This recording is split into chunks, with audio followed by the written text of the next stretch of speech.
지금 많이 못해요, 그렇죠? 저희들도 좀 편안하게 들을 수 있는 그런 분위기를 만들기 위해서 좀 이렇게 살짝 웃어주시고 이제 각각 소개를 할 텐데요. 혹시 제가 또 찾아보니까 요즘 MZ세대 언어가 굉장히 복잡해요. 혹시 그 불스토킹이라는 말 아세요? 불스토킹. 그러니까 MZ세대도 모르시는 것 같은데 혹시 아세요? 불스토. 그거 알줄 알고 있었는데. 그러니까 MZ세대끼리도 이게 통하지 않는 거예요. 사실 제가 이거 딱 정하니까 이게 불타는 소통이래요. 불타는 소통. 오늘 저희가 불타는 소통을 하기 위해서 제가 불스토를 제시를 했는데 MZ세대도 불스토를 좀 모르실 겁니다. 사실 저희가 듣는다라고 했을 때 저는 개인적으로 내가 여행 인문학 교수입니다.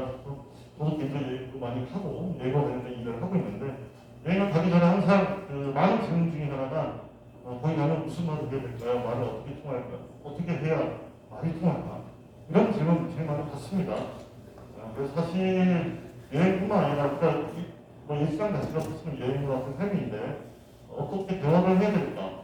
서로의 언어가 다르기 때문에 그 언어의 어떤 배경이나 그 환경 이런 것들을 조금 이해하는 시간을 가지려고 합니다. 그래서 제가 오늘은 좀 전에 말씀드린 MZ세대와 불소통이라는 걸 써놨는데 불편한 소통이 될 수 있도록 서로의 공감을 하기 위해서 저희가 그들의 언어를 배워보는 시간, 그들의 언어를 통해서 저희가 이제 좀 넘어갔다가 상호 공감할 수 있는 그런 시간을 마련하도록 하겠습니다. 지금 이제 네 분이 앉아 계시니까 제가 이제 바로 진행을 할게요. 먼저 간단하게 네 분이 각자 그 활동하는 분야가 좀 다르십니다. MZ 청년 세대라는 공통점이 있습니다만 각 분야가 또 다르고 또 M 세대와 Z 세대도 굉장히 큰 차이가 있다고 하더라고요. 각자 저희 시간상 한 3분 정도씩 3분에서 5분 정도 되고요. 간단한 자기소개, 저희들이 좀 알아야 되니까 자기소개와 또 본인이 활동하고 계시는 어떤 기관이나 단체 활동하는 내용이 있으면 한 분 한 분씩 자기소개를 해주시면 먼저 제일 앞에 있는 순서대로 하시죠. 조문경 의원님. 네. 안녕하세요. 저는 인천 송도 국제도시를 지역구로 두고 있는 연수구 의원 조민경입니다. 반갑습니다. 저는 이제 지방선거 2018년도에 나왔을 때가 출마 나이가 만 25세였고요. 피선거권이 주어지는 만 25세 때 출마했기 때문에 당시 당선되고 나서 전국 최연소 의원이라는 바람을 불고 그때는 인천에서 유일한 20대 의원으로 시작을 해서 4년이 지나니까 지금 30대 의원이 됐습니다. 2030에 딱 중간에 걸쳐 있고요. 저는 92년생 잔나비띠입니다. 그 유명한 90년생이 온다라는 책의 그 일부를 맡고 있는 92년생이기 때문에 오늘 재밌는 이야기 솔직하게 나눴으면 좋겠습니다. 네, 안녕하십니까. 저는 이너스 협동조합의 대표인 김진명이라고 합니다. 저희는 원래 청소년 진로 교육을 주로 했었는데요. 코로나 상황으로 인해서 교육 도구를 개발하고 판매하는 사업 쪽에 조금 더 치중을 하고 있는 회사입니다. 그리고 남동구에 있는 청년창업지원센터를 잠깐 운영을 위탁받아서 운영을 했었고요.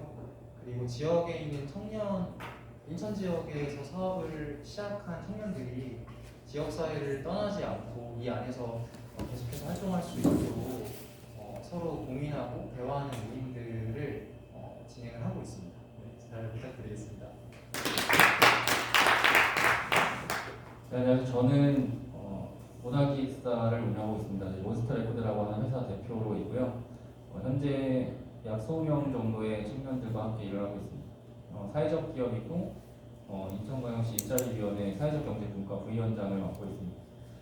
오늘 일자리 관련돼 있는 청년들이 좀 원하는 일자리나 저희 세대에서 좀 궁금할 수도 있는 일자리가 어떤 것인지에 대해서 의논을 좀 하고 싶어서 보게 됐습니다. 잘 부탁드리겠습니다.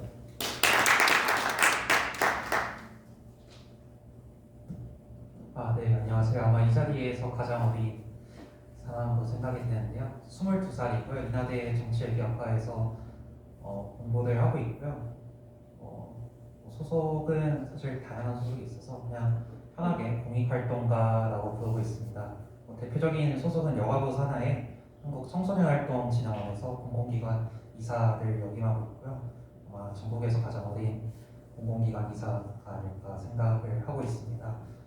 오늘 어려운 자리도 알고 되게 열심히 좀 어렵게 준비를 하고 왔는데 좀 편한 자리라서 준비를 잘못했나 걱정이 되긴 하지만 어쨌든 준비한 걸 마음껏 말씀드릴 수 있도록 하겠습니다. 감사합니다.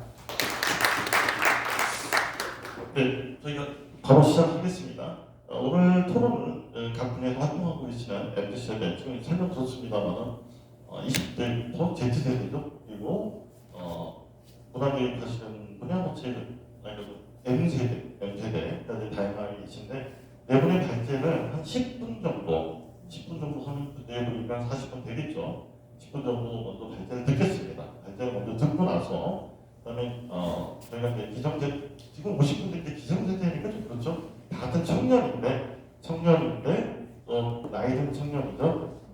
그래 재개미담을 하겠습니다. 재개미담을 하고 저희가 좀 더 효율적으로 진행하기 위해서 지정 토론자를 사전에 정했어요. 그래서 그분들을 먼저 재개미담을 하고요. 하지만 지정 토론자가 아니더라도 꼭 질문하고 싶은 거 있으시면 이제 또 손을 드시고 질문하시면 되고요. 그리고 또 역시 또 우리 오늘 같이 하시는 MZ세대 대표분들도 우리 그 올드보이들에게 질문할 거 있으시겠죠? 그래서 질문하고 질의응답하는 서로 이런 질의응답하는 시간을 갖도록 하겠습니다.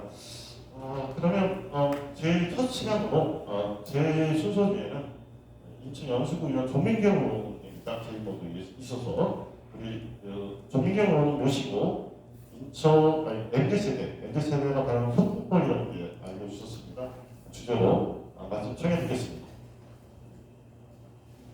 네, 이제 뭐 MZ세대가 바라는 소통법을 되어 있는데 우선 저는 MZ세대가 어떤 세대인지에 대한 특성을 좀 말씀을 드리고 싶어요. 여기 오늘 오신 분들 요즘 TV 자주 보는 TV 프로그램 뭐 있으실까요? 뉴스는 당연히 보실 테고요. 동계올림픽 요즘 맞아 올림픽도 많이 보실 거고요. 요즘 유행하는 예능도 있고 트로트도 있고 그렇잖아요. 네, MZ세대는 TV를 안 봅니다. 네, 그러니까 TV를 보고 앉아서 진득하니 그 서사를 따라갈 시간도 아까운 거예요 우리한테는요. 그럼 어떻게 하냐면요. 요즘 동계올림픽도 하이라이트만 봐요. 네, 금메달 딴 거 그 하이라이트만 보거나 그 다음에 드라마도 20분 요약, 10분 요약 이런 것들이 있어요. 리뷰로. 그러면 뭐 10편짜리, 20편짜리 전체를 20분 안에 요약해주는 리뷰 채널을 주로 보고요. 쭉 보다가 이 드라마 좀 재밌을 것 같네? 그러면 결말도 확인한 다음에 넷플릭스 들어가서 1.5배속으로 설정한 다음에 그 다음에 재미없는 부분은 넘겨가면서 그렇게 봅니다. 혹은 유튜브로 유행하는 예능 같은 거 틀어놓고 그걸 보는 게 아니라요. 라디오처럼 틀어놓고 자기 일을 하거나 혹은 또 책을 보거나 업무를 보거나 그다음에 또 이동할 때 출퇴근 시간에 또 운동하면서 이렇게 두 가지 세 가지를 동시에 하는 아주 극한의 효율을 추구하고 있습니다. 그렇게 효율적인 세대한테 이제 허례허식 같은 거 챙겨라, 의전 챙겨라 하면 당연히 싫을 수밖에 없겠죠. 그리고 또 어떤 서류 양식 같은 거 글씨체가 서체가 마음에 안 든다 이런 지적은 참을 수가 없을 것이고 여러 가지 지금 일을 해야 되는데 알맹이를 보지 못하고 속빈 강정으로 어떤 절차나 형식에만 치중하는 상사를 만나면 그게 못 견디기 싫은 거예요. 네. 또 MZ세대는 대면을 싫어합니다. 어떤 의미냐면요. 예를 들면 20대 남성의 경우 가장 잘 해당하는 얘기일 텐데요. 밥집이 너무 그 밥이 맛있어서 밥집이 단골이 됐어요. 근데 밥맛은 똑같은데 그 가게에 안 가는 순간이 생기거든요. 그게 언젠지 아세요? 주인 아주머니가 나를 아는 척 했을 때. 그때부터 안 갑니다. 공감하시죠? 그 주인 아주머니가 총각 자주 오네. 여기 근처 살아? 어디 살아? 라고 물어보는 순간 진짜 맛있었는데 이제 굿바이 하고서 이제 안 갑니다. 네. 오히려 그런 청년들을 잡을 때는 다른 손님들 못 듣게 그 주목되지 않게 무심한 척 서비스입니다. 그래서 튀김 반찬 하나 더 주고 가는 게 평생 단골로 만드는 그런 거지, 아는 척을 하고 대면을 하고 과도한 친절은 오히려 굉장히 부담으로 다가오기 때문에 잘 안 갑니다. 그래서 2030이 어떤 가게에 들러서 물건을 보거나 할 때도 매뉴얼이 달라요. 다른 어르신들하고 매뉴얼이 달라서 충분히 보다가 필요하신 거 있으면 말씀해 주세요 라고 외치거든요. 직원들이 다가가지 않아요. 먼저 그렇게 대면을 별로 안 좋아하는 세대입니다. 그래서 또 한편으로는 다른 비대면과 관련된 업종들도 생겼죠. 비대면 무인 카페, 그다음에 요즘에 꽃도 무인으로 자판기로 팔아요. 그런 것도 유행을 했을 거고요.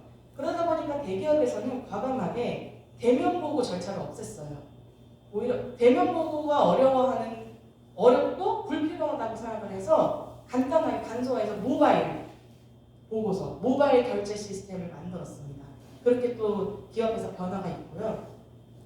그렇게 그 밥집에서 만나는 아주머니의 관심도 부담스러워하는데 상사가 자네는 이번 주말에 여자친구 만났나? 남자친구는 있나? 결혼은 언제 할 건가?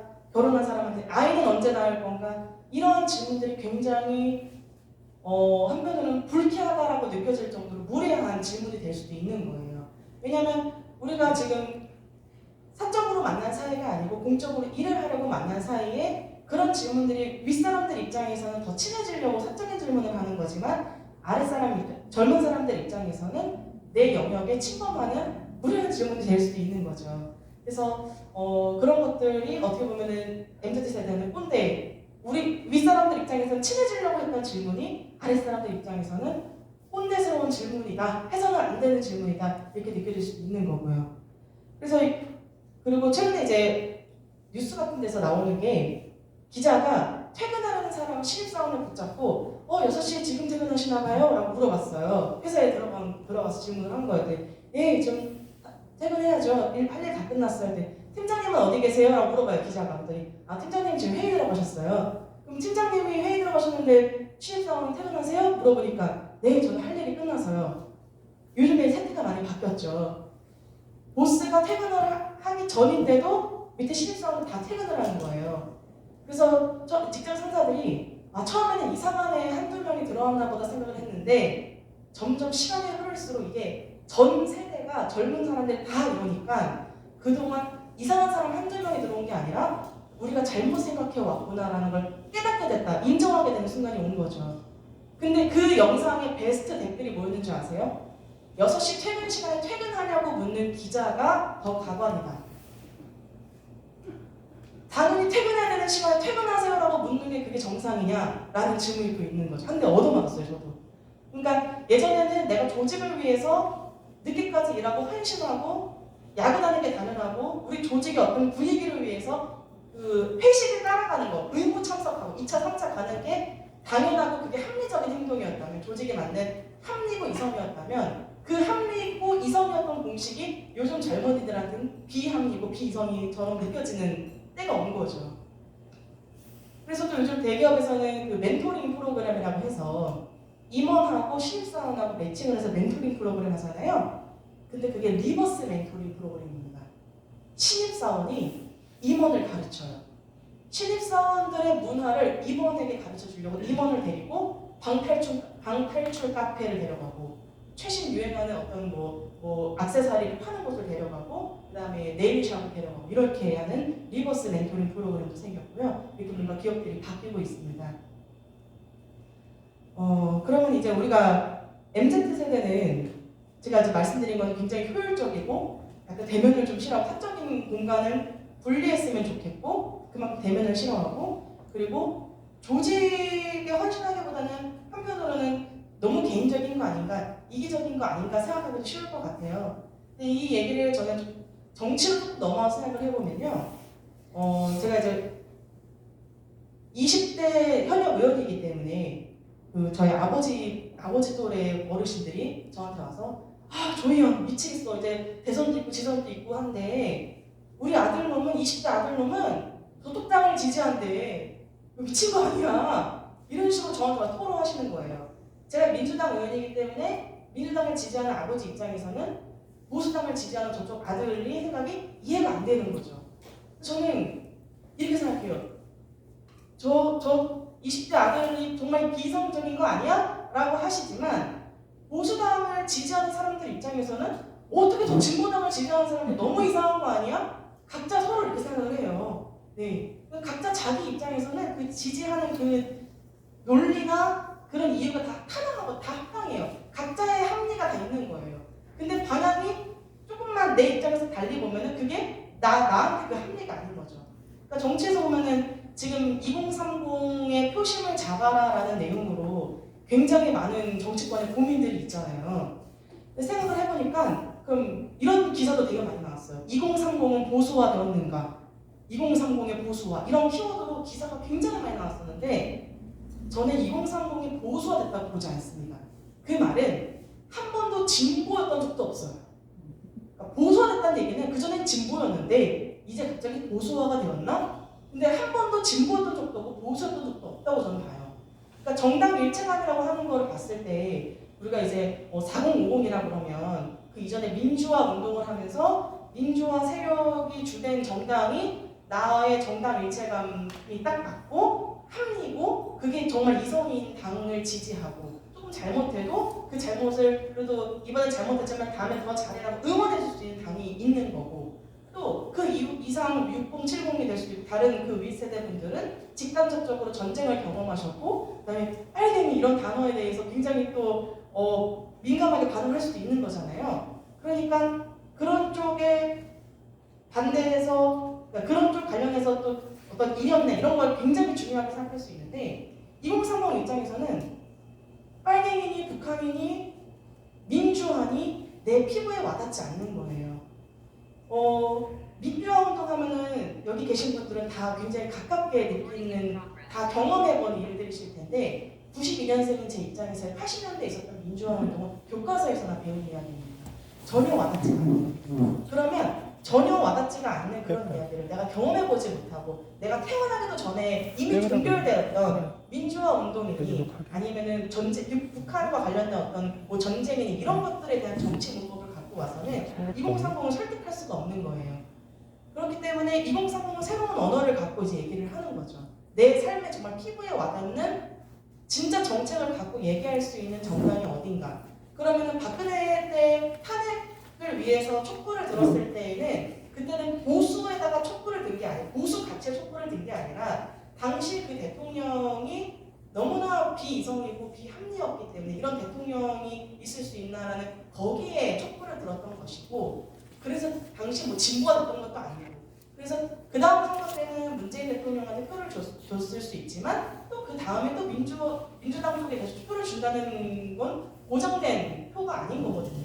그러니까 정말 합리적이고 지금 봐서는 뭐 스윙부터라고 말할 정도로 굉장히 막 요동치고 있잖아요. 근데 여기에 표심을 잡기라는 거는 그동안에 우리 정치권에서 갖고 왔던 문법과는 완전히 새로운 문법을 들고 와야 되는 거죠.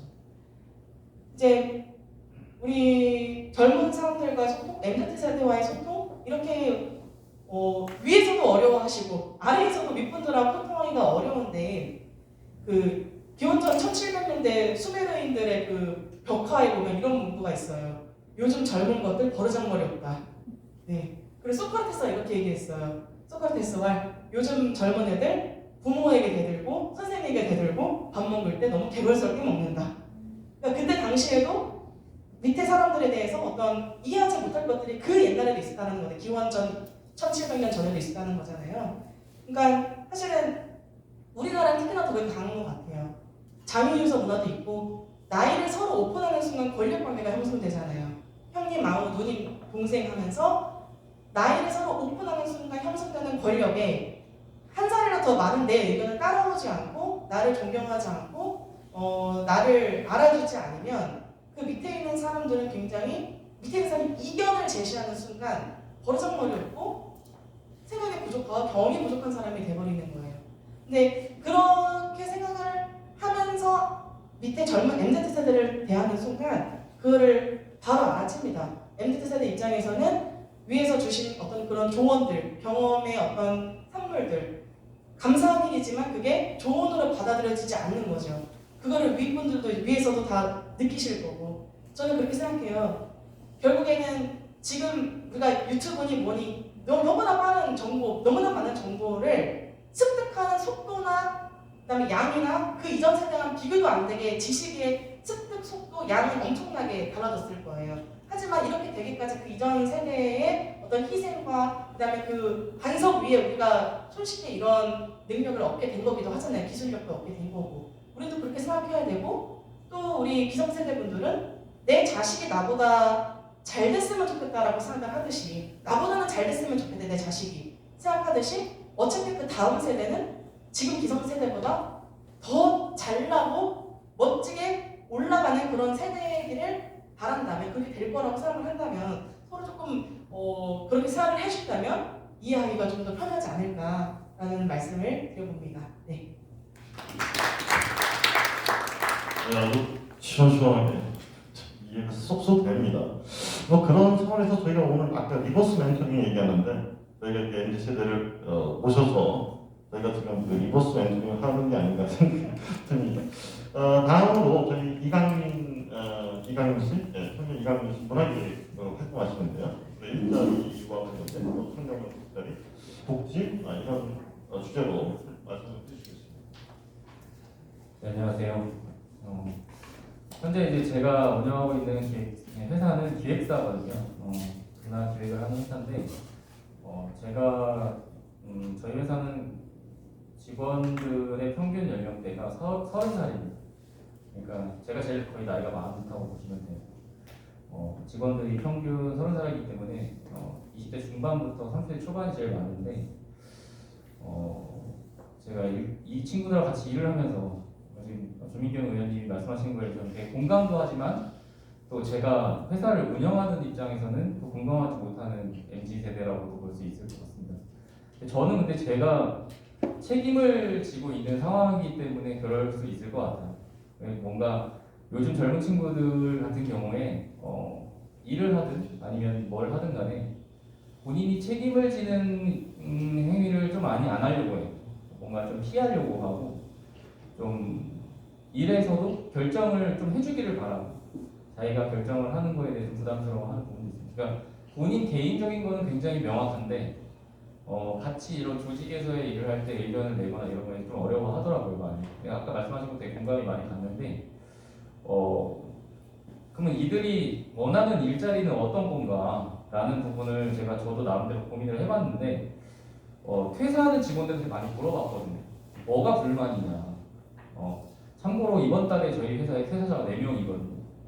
그런데 또 4명을 퇴사자가 4명인데 또 4명은 또 바로 구할 수 있어요.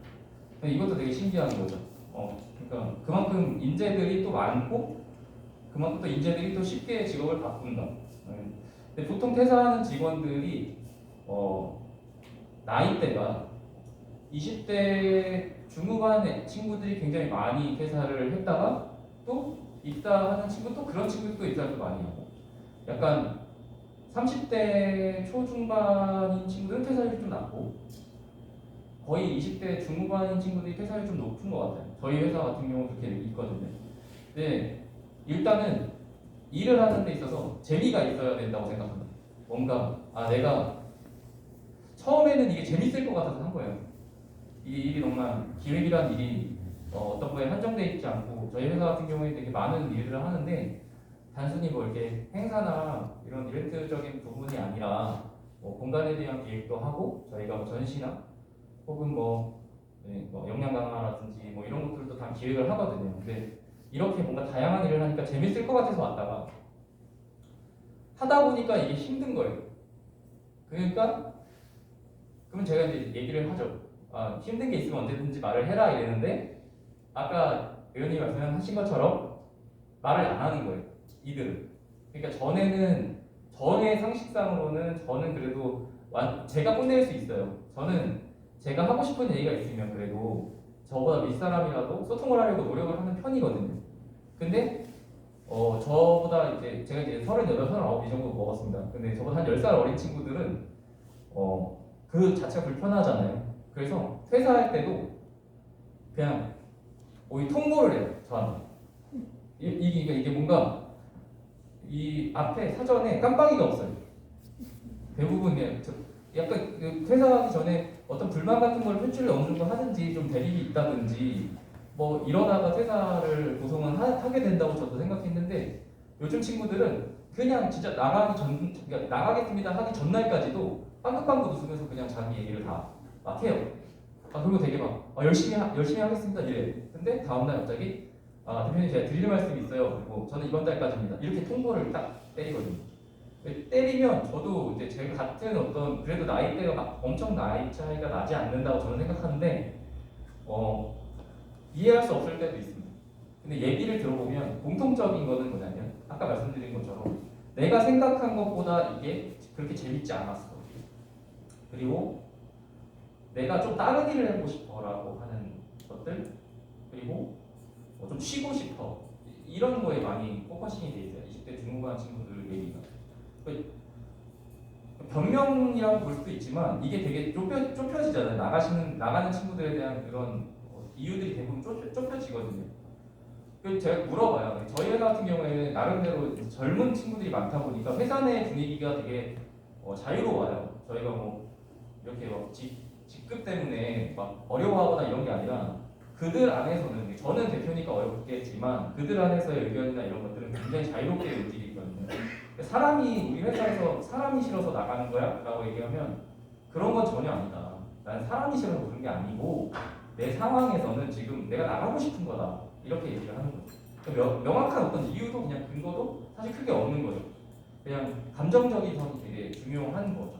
근데 저는 이제 당황스럽긴 하고 당혹스럽긴 한데 이거를 이해한다고 생각은 안 하고 인정을 빨리 해야 된다라고 생각해서 다음 스텝을 저는 좀 밟아 나가고 또 다른 친구들하고의 어떤 연결고리가 있었는데 제가 저 말고도 또 사업을 하시는 대표님들을 만나도 거의 비슷한 좀 젊은 친구들의 일을 원하는 부분이라든지 좀 그 친구들이 퇴사율이나 이직률이 높은 것 같아요. 그러니까 모르겠어요. 이제 어렵게 얻은 직장이라고 생각을 하면은 뭐 공무원 시험을 봐서 내가 어렵게 얻은 직장이다 이러면은 퇴사율이 낮거나 이럴 수도 있겠지만 뭐 대기업에 들어갔다 이런 게 있으면 그럴 수 있겠지만 저희 같은 이런 중소기업을 운영하는 대표 입장에서는 비슷비슷한 경우의 상황들을 많이 겪고 있는 것 같거든요. 이들이 원하는 직장을 만들기 위해서 나는 무엇을 해야 되나라고 생각하면 이슈를 계속 만들어주는 거죠. 뭔가 그냥 얘네가 저희 직원들이 출근을 했을 때 그래도 이건 되게 재밌었어 오늘 뭔가 이거는 좋았어 이런 것들에 대한 걸 고민을 대표가 어느 정도 해줘야만 이 친구들도 그런 이슈거리가 서로 이제 도움이 되고 그리고 굉장히 중요하게 생각하는 게 뭐냐면 저희 같이 이제 규모가 조금 작은 회사는 비전 설명을 진짜 주기적으로 해줘야 되는구나. 우리 회사가 앞으로 어떻게 갈 거고 내가 어떤 그림을 그리고 있고 뭔가 이제 완성되어 있는 회사라든지 대기업이라든지 제조라든지 그래서 매출이 기본적으로 나는 회사들 같은 경우에는 비전 뭐 설정이나 이런 거에 대한 대표가 직접 그런 설명을 안 하더라도 회사 성장하는 거라든지 매출이 보이니까 이게 본인이 가져가는 이런 급여나 이런 거에 대한 거를 치중을 많이 하지만 저희 같은 회사 같은 경우에는 앞으로 다음 스텝을 어떻게 밟을 것인가에 대한 걸 이해시키는 과정도 되게 힘든 과정이 되더라고요. 그래서 이제 그런 것도 사실 주기적으로 필요하구나 제 입장에서는 그렇고 젊은 친구들 저희 회사에 있는 젊은 친구들이 또 한 명이 그렇게 흔들려서 나가면 이게 약간 바람처럼 일어나더라고요. 이게 진짜 막 나도 그런데 그러니까 뭔가 속에서 본인이 끓고 있던 감정이 올라오면서 사실은 저희 회사가 이번 달에 2월달 초에 퇴사하겠습니다라고 설 지나고 나서 퇴사하겠습니다라고 한 직원은 한 명이었거든요. 마음을 먹었던 직원은 딱 한 명이었는데 이 친구가 나간다고 하는 거에 흔들린 친구들이 줄줄이 연결되면서 4명이 된 거예요. 근데 이제 뭐 제가 잘못 운영해서 그렇다기보다는 요즘 친구들이 그렇게 감정적인 선에 굉장히 민감하다라는 생각이 저는 듭니다. 그래서 그런 감정적 제 말씀을 왜 드리냐면은 급여가 적어서 그런 거야? 뭐 일하는 게 힘들어서 그런 거야? 이러면 이들은 그런 거에 대해서는 큰 신경을 쓰지 않았어요라고 얘기를 해요. 그러니까 20대 중후반인 내 입장에서는 급여가 뭐 적어서 그런다기보다는 내가 지금 상황에서는 내가 이 회사를 나가서 내가 하고 싶은 걸 좀 더 하고 싶은 게 맞는 것 같아라고 하고 나가는 친구들이 많은 거죠. 그러니까 돈보다도 본인의 이상적인 부분이나 뭐 현실적인 부분보다도 감정적인 부분이 더 크게 개입을 하고 있고, 그리고 이 친구들이 저는 이제 사업을 저도 처음에 시작 때 어렵게 시작했고 뭐 집이 그렇게 부유한 집에서 자라난 게 아니기 때문에 저는 되게 티끌 모아 태산이다 해서 그런 개념으로 돈을 차곡차곡 모아서 사업을 진행하고 있는데, 이 친구들의 어떤 경제적인 사정을 봤을 때는 머릿속에 돈을 모은다라는 개념도 사실은 뭐 크게 없는 것 같아요. 일자리를 내가 일을 구해서 일을 해도 이 돈을 어차피 돈은 벌면 되는데 내가 원하는 걸 하기 위해서 돈을 버는 거지, 내가 이 돈을 모아서 언제 집을 살 거면 내가 뭐 이 돈을 가지고 모아가지고 뭐 이걸 할 바에야 내가 지금 할 수 있는, 이 나이에 지금 내가 할 수 있는 것을 뿌려나가는 것이 이 일자리를 내가 얻는 이유다라는 게 더 큰 것 같아요. 그래서 때로는 제가 약간 꼰대처럼 얘기할 때도 있거든요. 너가 버는 급여에서 실질적으로 나가는 급여가 얼만큼이면 모을 수 있는 금액을 최대한 모으는 게 나중을 위해서, 차후를 위해서 좋지 않을까? 이런 얘기를 하면은 정말 속이 격일기. 그냥 바로 그냥 이 말이 잘려요. 그냥 패턴이 넘어가 버려요. 저희 회사 같은 경우는 끝까지 얘기 듣지 않거든요. 애들이 보통 자기가 듣기 싫으면 그냥 잘라버리거든요. 근데 그래도 그냥 그렇게 다, 저는 뭐 대표라고 해서 그런 벽이 있는 건 아니니까 진짜 오빠 형처럼 이렇게 얘기를 하기 때문에 그 얘기하면 애들이 그런 미래에 대한 대비나 이런 거는 신경을 쓰지 않습니다. 일단 지금이 중요하다. 지금 내가 지금 숨쉬고 있는 지금이 중요하다. 어떻게 보면은 모르겠어요. 이 친구들이 가져가야 되는 40대, 다가올 40대, 50대 이렇게 넘어갔을 때 후회할 수도 있겠고 뭐 할 수도 있겠죠. 근데 그들의 걱정은 또 그들만이 해결할 수 있는 거라고 저는 생각을 하는데, 이들이 생각하는 그냥 뭐 20대 중반의 일자리는 자기가 즐거워야 하는 일자리여야 한다가 1번이고 언제든지 나갈 수 있는 일자리를 선호한다. 저는 이렇게 생각합니다. 그리고 이제 30대는 좀 달라요. 제가 이제 30대인데 30대들은 어찌됐든 간 이직률이 좀 낮습니다. 그리고 30대가 원하는 거는 좀 더 돈에 포커싱이 많이 맞춰져 있다고 저는 봐요. 그러니까 주식이라든지 코인이라든지 이런 걸 하는 친구들이 지금 주변에 많이 있잖아요. 본인 스스로가 좀 버는 금액은 한정적이나 내가 이 돈을 어떻게 굴릴까를 많이 고민을 하고 있는 것 같아요. 그래서 30대들은 대부분 모이면은 내가 지금 버는 돈을 어떻게 굴릴까에 대한 초점이 많이 맞춰져 있고 좀 공부를 많이 하는 것 같아요. 이런 부동산이라든지 뭐 이런 부분에 이제 남자 대상으로 제가 말씀을 드리고, 여성의 입장에서는 제가 좀 그런 의견보다는 제가 이제 아무래도 남자 직원들하고의 얘기를 했을 때 공감이 많이 되니까 그렇게 말씀드리면, 제 주변에 있는 30대, 저는 사업을 하지만 사업을 하지 않는 30대 친구들이 있을 거 아니에요. 제 친구들을 보면 그들은 마냥 즐겁지가 않은 거예요. 이제 그러니까 20대 때 그렇게 막 즐기면서 했는데 30대 와 보니까 벌이나 이런 거는 거의 고정적으로 비슷한데 내가 뭐 하는 건 또 딱히 없고, 그러니까 그들만의 또 후회가 있는 거죠. 근데 뭔가 현실적으로 다가오는 게 이제 점점 압박이 너무 심해지니까 이제 투자나 아니면은 본인이 가진 걸 어떻게 해서 굴릴 수 있을까를 많이 고민하다 보니까, 그리고 직장이 있으니까 대출이 나오잖아요. 이 직장을 담보로 한 대출을 가지고 이제 투자를 해서 솔직히 말해서 손해보는 친구들이 많이 있는 것 같아요. 제 주변에 많이 있고, 저는 20대가 위험하다기보다 현재는 제가 볼 때는 30대가 더 위험하다고 저는 생각을 하거든요. 그러니까 아까 정치 얘기를 잠깐 하셨는데, 제 주변에는 원래 그래도 이런 민주당을 지지는 안 했지만 이렇게 생각을 하는 친구들이 많았어요. 민주당은 그나마 좀 정치적으로 착한 느낌이고, 좀 국민의힘, 저희는 자유한국당 이제 박근혜 정부 때 이때 있던 친구들이 그 빨간색은 약간 개인적인, 그러니까 되게 이기적인 집단인 것 같다라고 생각하는 얘기들을 많이 했었거든요. 근데 지금은 달라요. 지금은 어떻게 다르냐면 파란색은 되게 모나고 멍청하고 그냥 허황된 얘기만 하고 현실적인 얘기 안 하는 것 같고, 빨간색에서 얘기하는 거는 지금 당장 내가 필요한 거, 현실적인 거, 뭔가 나한테 도움될 만한 거를 진짜 얘기하는 것 같아라고 이렇게 생각하는 친구들이 많이 있어요.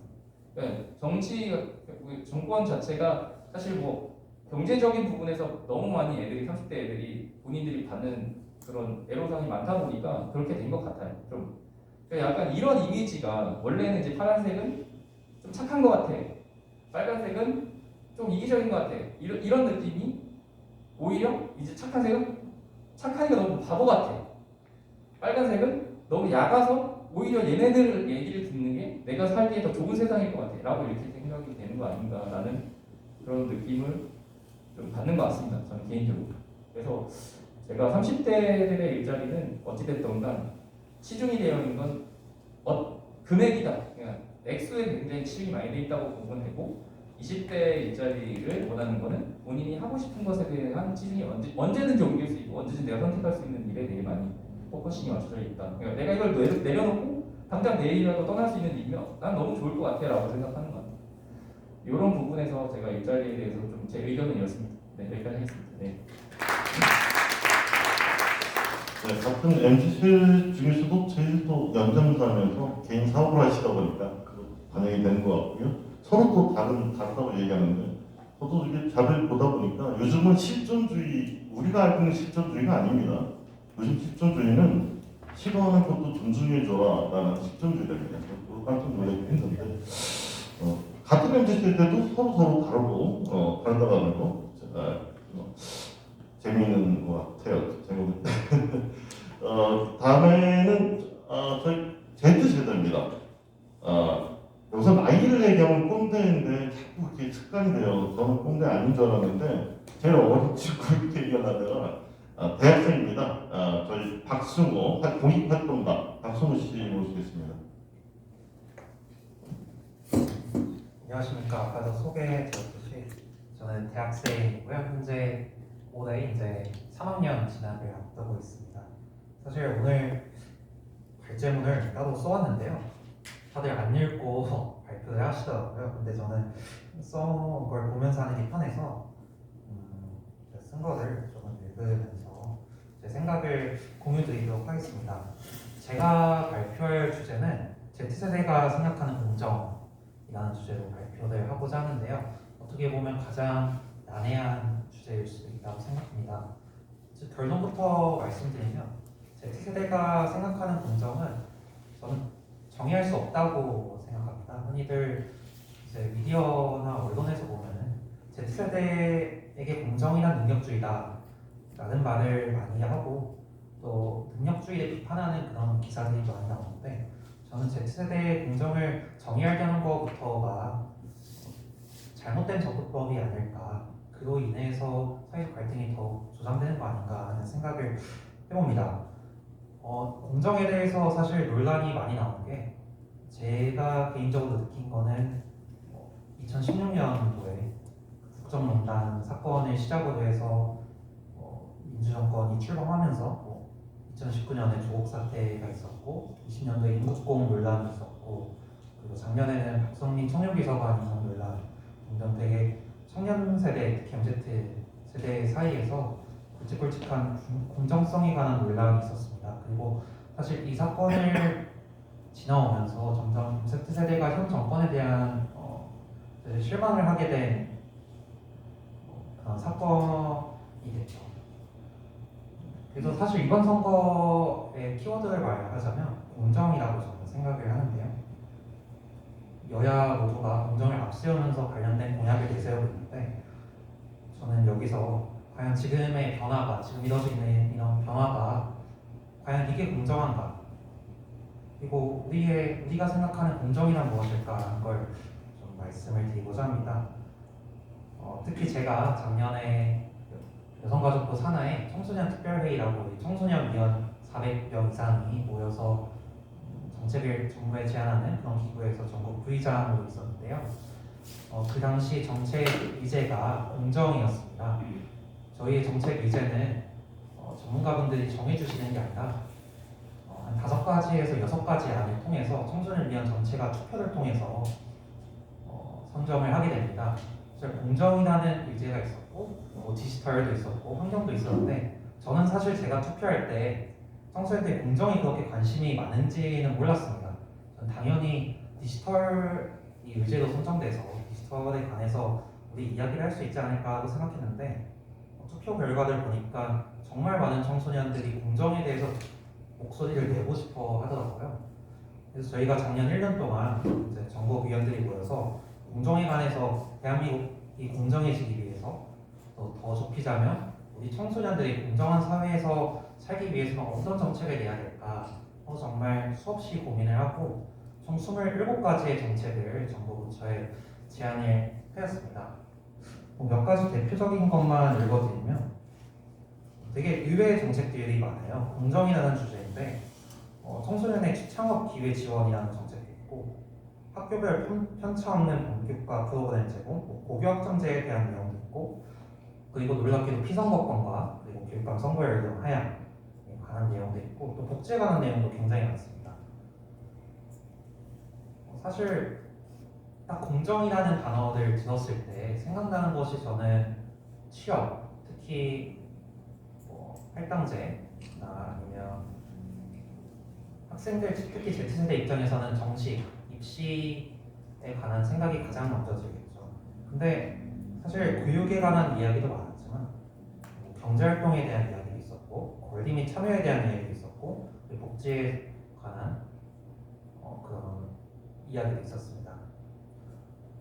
그래서 저희는 21년 동안 정말 힘들게 정책을 개발했던 것 같아요. 아무래도 정치적으로 많이 논란이 되는 주제이기도 했고 저희 기구가 특별히 정치적 색깔을 띠는 기구도 아니고 정부 산하 기구이다 보니까 괜히 논란을 만들지 않으려고 좀 그런 방식으로 접근을 했던 것 같습니다. 그래서 사실 만들어진 정책 과제를 다 보면은 현 정권에서 내세운 정부의 기조와 대부분 방향성이 맞습니다. 지금 어른들, 특히 기성세대가 생각하는 공정하고 저희가 Z세대가 생각하는 공정이 크게 다르게 나타나지는 않습니다. 한 가지 예를 들자면 저희가 이런 정책을 제안했어요. 남녀 청소년에게 자궁경부암 백신을 무료로 맞춰주자. 이게 사실 작년에 저희가 어떤 청소년위원이 이게 남녀 청소년 모두가 같이 맞아야 효과가 좋다고 한다. 지금 이렇게 3번 다 맞으려면 거의 100만 원에 달하는 돈을 자기가 부담을 해야 되는 지금 그런 현실이거든요. 여성 청소년은 지원을 해주고 있지만 그것마저도 받아주실 좋은 게 아니라 부가가 아니라 제가 알기로는 좀 더 성능이 안 좋은 그거를 무료로 지원해주고 있다고 하는데 그거를 우리가 제안해서 모든 청소년이 동등하게 맞게 하면 어떻겠느냐는 정책을 제안했었고 실제 저희가 정책을 구체화하던 도중에 문재인 대통령께서 관련된 발언을 해주셨고 또 지금은 여당 후보님의 공약에도 들어가 있는 그런 정책을 개발을 했었습니다. 그래서 이것만 보면 사실 Z세대와 기성세대가 다른 인식 차이가 있을까 하는 생각을 들게 되는데 사실 이렇게 정책을 만들어온 과정에는 좀 그 이면에는 좀 다른 목소리들이 굉장히 많았습니다. 특히 가장 놀라웠던 게 저는 가장 기억에 남는 정책이 저희 교육 분야에서 정시 확대 정책을 철폐하자는 내용이 있었고 생기부 기재 내용을 늘리자는 그런 내용이 있었어요. 사실 지금의 정권이 내세웠던 방향하고는 정반대인 거죠. 어떻게 보면은 대입에서 공정성을 확보하기 위해 정시를 늘리고 생기부 내용을 축소한 건데 오히려 Z세대는 정시를 줄이고 생기부 기재를 확대해야 된다. 그런 주장을 하게 된 거죠. 그래서 지금 생각해보면 사실 그때는 개인적으로 반대를 했어요. 정시 확대 철폐에 대해서. 아니 정부가 정시를 늘리겠다는데 우리가 제안하면은 잘리는 거 아닌가 그런 현실적인 맥락에서 반대를 했는데 사실 지금 생각해보면 그렇게 생각할 수 있겠다. 정말 청소년들이 지금의 정책에 대해서 불공정하다고 느낄 수 있겠다라고 생각을 하게 됩니다. 특히 정시에 대해서는 더더욱 그렇게 생각을 하게 되는데 오면서 강연을 유튜브에서 강연을 봤습니다. 김누리 교수님 강연을 봤는데 굉장히 존경하는 분 중 한 분인데 이런 말씀을 김누리 교수님 강연과 그리고 마이크 샌델 교수의 강연을 봤는데 이런 말이 있어요. 하버드대에서는 그 소득을 기준으로 상위 10%의 학생이 하위 50% 학생보다 많다. 그리고 사교육비 차이가 거의 10배 이상이 난다. 사실 그렇게 생각하면은 정시라는 게 사실 저도 입시를 겪고 저는 물론 수시도 받긴 했지만 정시를 경험해 보면서 느낀 게 학교 교육은 의미 없구나. 학원 교육이면 좋은 대학 갈 수 있겠구나. 뭐 학교에서 공부할 필요가 없다. 학교 수업 들어봤자 수능이 나오는 것도 아닌데 뭐하러 듣냐. 뭐 저도 실제로 그렇게 생각했고 제 주위의 친구들도 그렇게 생각했어요. 그리고 학원에 가서 공부를 더 열심히 했죠. 학교 와서는 자고 밤에 학원 가서 공부하고. 사실 근데 학원을 뭐 저나 뭐 중위권 흔히들 뭐 중위소득상 그런 분들은 자유롭게 그래도 부담 없이 갈 수 있지만 저소득 치는 분들은 그게 아니거든요. 사실 그래서 주위에 그런 것들을 보면서 Z세대가 오히려 정시를 늘리는 게 수시는 학교 생활을 열심히 하면은 잘 갈 수 있는데 오히려 학원을 통해서 잘 갈 수 있는 정시를 늘리는 것이 불공정하다고 생각한 게 아닌가라는 생각을 좀 하게 됩니다. 정책을 개발하면서 느낀 거는 사실 우리 Z세대가 공정을 느끼는 것과 기성세대가 공정을 하는 게 정말 많이 다르다. 그리고 개개인마다 생각하는 게 너무 다르구나라는 생각을 했었고요. 좀 개인적으로 최근에 느끼는 거는 아까도 말씀드렸듯이 Z세대의 공정을 흔히들 능력주의로 칭하합니다. 뭐 그게 사실 과거부터 전해왔던 걸로 저는 생각을 하는데 뭐 학교 서열화가 그 예시 중 하나겠죠. 하지만 저는 이게 개인적으로 틀렸다고 생각합니다. 그렇게 느꼈던 계기가 뭐냐면 작년에 있었던 박성민 청년비서관 임명에 관해서 시대적 당시 상황이 좀 그런 상황이긴 했지만 어떻게 보면은 청년비서관님이 우리가 흔히들 정말 좋은 대학이라고 칭하는 스카이 출신이시고 여당의 그 큰 여당의 최고위원까지 역임하시고 그리고 청년비서관을 발탁된 거예요. 어떻게 보면은 우리가 능력주의를 칭할 때 흔히 학벌을 보고 능력이 좋다고 생각을 하게 되는데 정말 어떻게 보면 능력이 있다고 생각을 할 수 있어요. 저도 그렇게 생각을 하고. 근데 여론은 달랐죠. 정말 많이 비판했습니다. 그때 등 돌린 분도 정말 많았고 민주당들 제 주위에서 당을 지지하는 분들도 굉장히 안 좋은 목소리를 냈던 적이 많은데 그거를 보면서 어떻게 보면 능력이 굉장히 좋은 분인데 능력주의로 정의를 정의하면 우리의 공정을 정의하면은 공정한 거 아닌가? 라는 생각을 하게 됐어요. 근데 사실 여론은 그게 전혀 반대였죠. 1급까지 올라가는데 5급 행정고시, 그 어려운 행정고시를 통과해서 평생 직장이 돼야 올라갈 수 있는 자리인데 거의 단순히 민주당 최고위원을 했다고 임명하느냐라는 비판이 있었으니 사실 저도 그렇게 느끼긴 했습니다만 저보다 더 그렇게 느낀 사람이 많았죠. 그래서 사실 또 다른 예시를 들자면 입시정책, 아까 말씀드린 입시정책도 정시 확대가 어떻게 보면 공정해요. 성적 가장 높은 순서대로 좋은 대학 가고 낮으면 안 좋은 대학 가는 거잖아요. 성적을 능력으로 생각하면은.